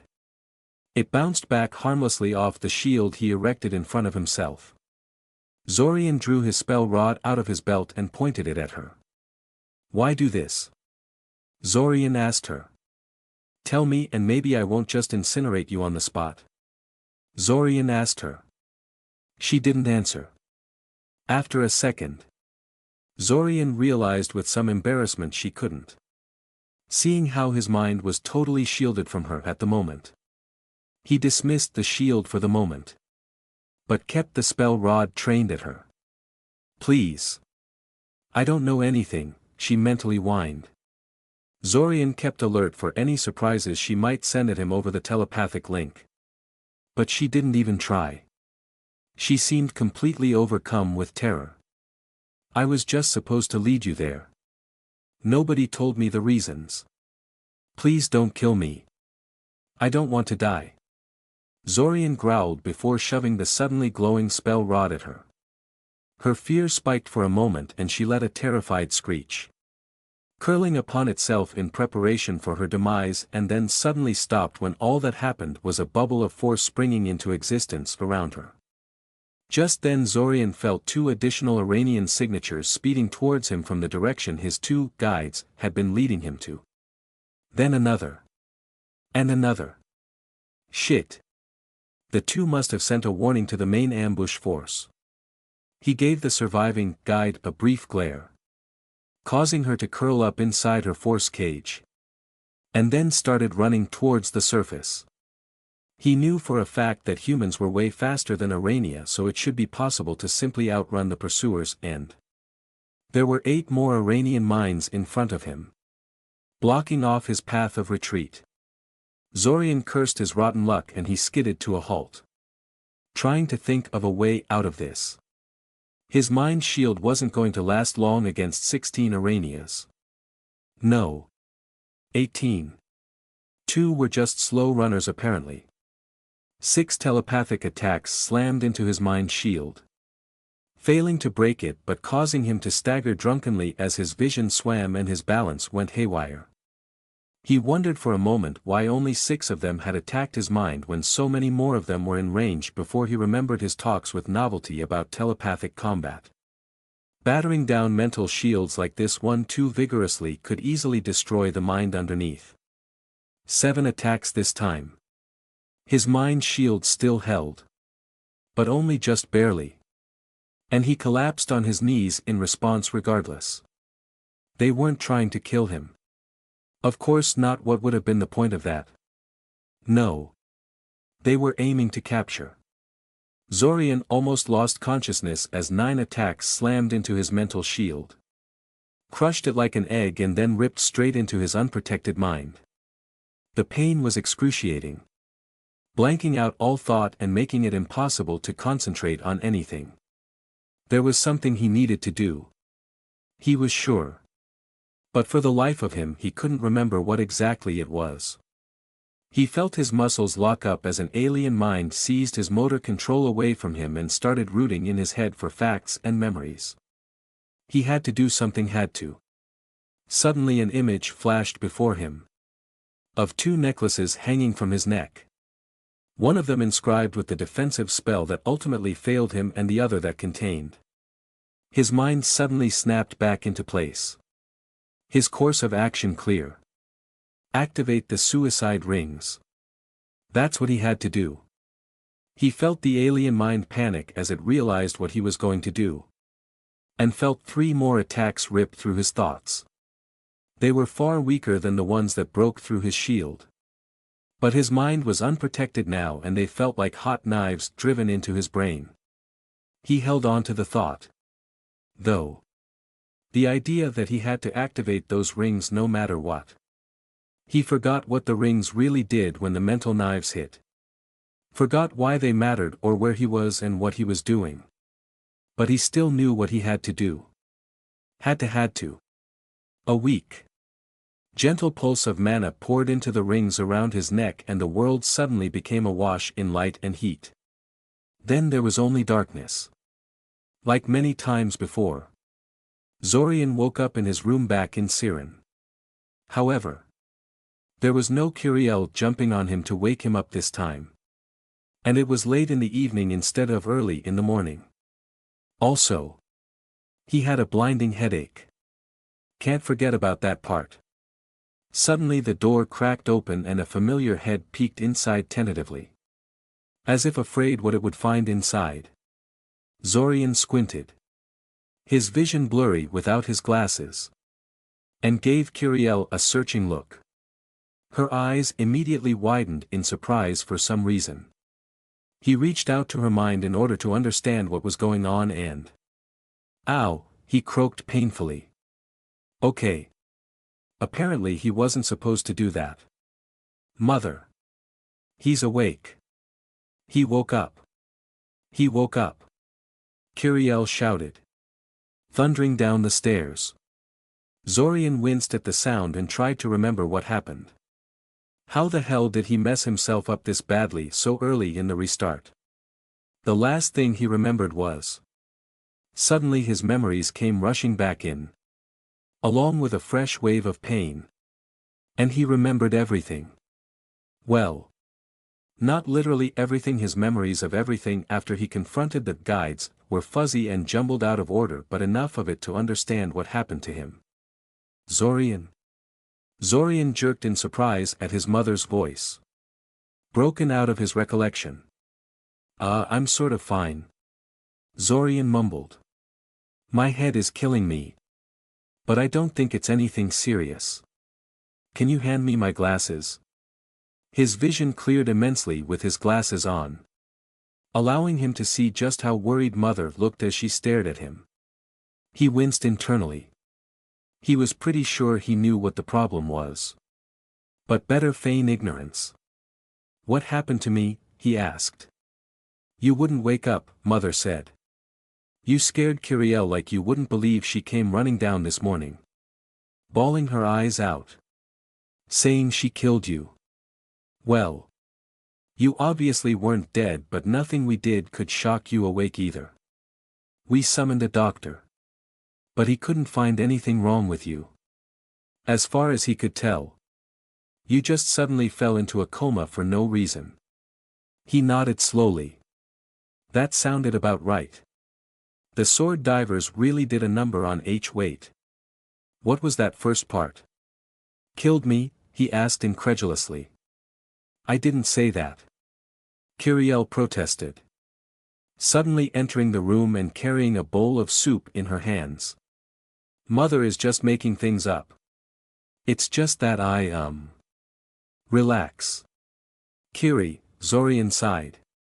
There is no way you jumping on top of me could have caused this. The silence that followed clued him in that he'd made some sort of mistake. What did he? Oh. Oh damn. How'd you know I did that? Asked Curiel. Because that's what you always do. Zorian tried. His mind still a little fuzzy and unresponsive. Probably why he made that kind of stupid mistake in the first place. Hey. How about that soup? Huh? Is that for me? Not always, Curiel huffed sullenly. Thrusting the bowl at him. Phew. One bullet dodged. Mother was still giving him suspicious looks. Though. Zorian considered things as he practically inhaled the bowl of soup in front of him. The arania may have scoured his mind. But there was nothing wrong with his stomach and he had not eaten for an entire day. This whole restart was probably a bust. The headache was bound to stay with him for weeks, only gradually going away. And he would be pretty useless while it lasted. On top of that, he wasn't sure if Mother would even let him go to the academy after an episode like that. So it might be impossible to leave the house without flat out running away. It might be best to just spend the entire month recovering and making sure his attackers didn't saddle him with any nasty surprises or permanent consequences. He glanced at Mother and Peril, who were both still giving him concerned looks, as if expecting him to fall apart at any particular moment. And then the empty soup bowl in his hand. "So," he said, "you wouldn't happen to have more of this stuff, would you?" Like he expected. Mother didn't want to even hear about him going back to the academy so soon after his inexplicable coma and insisted he remain at home to recover. However, she and Father had arranged for their trip to Koth in 3 days' time. And she was clearly loath to delay it. Since the last thing Zorian wanted was to spend any more time around his parents than necessary, even though Mother had been surprisingly nice to him at the moment. He knew the effect would wear off after a few days. He was fully on board with her going through with their original plans and leaving him alone at home to recover. In the end, Mother and Father did not need too much convincing to leave for their extended visit to Daimen. Zorian just had to promise to stay home for at least a month before heading back to the academy, with neighbors occasionally checking up on him to make sure he was keeping to his end of the bargain. Oh, and take Peril off their hands. But he no longer considered that such a chore as he once did. Interestingly, this was the first time since he got stuck in the time loop that he had spoken to his father again. It only took a single snide comment about his weak, fainting son for him to remember why. If he was lucky, this would be the last restart he had to interact with the man. The month passed in quiet recovery. Peril was initially enthusiastic about nursing him back to health. But it took her all of 2 days before she got bored of playing nurse and dumped all of the cooking and household chores in his lap. He was fine with it. Really, she meant well. But he wasn't a big fan of burned steak and half-cooked eggs, which was just about the only thing she knew how to make. That seemed to signify to her that he was okay. Though, because she began pestering him for magic lessons soon after, not having anything better to do with his time. He agreed. She showed much more patience for that than she did for cooking. At least, as the restart gradually dragged to its close, Zorian breathed a sigh of relief. The attack had no lasting consequences he could detect. The headaches were annoying, but thankfully subsided quickly. By the end of the 3rd week, they were completely gone. He had no problems using his powers after the 2nd week or so. And he noticed no holes in his memory. Even the memories of the final attack had gradually unjumbled themselves into a proper timeline by the end of the 1st week. Although the very end was hard to interpret due to his less than coherent state at the time. The Matriarch's memory package was thankfully still whole and intact, waiting for the day he was good enough to open it properly. He had been lucky. That could have gone far worse for him than it had in the end. Far worse. If he hadn't managed to activate his suicide rings in time. But no matter, live and learn. He would just have to make sure he came better prepared when he visited the other Arania communities in the next restart. He had 5 other candidates from the illustrious gem collectors. And they can't all be treacherous jackasses like the sword divers. Right? Still, he had every intention of taking better precautions in the future to make sure something like the previous restart could never happen again. If another group of Arania tried to betray him in the future, he would be ready to show them just how big of a mistake they made in attacking him.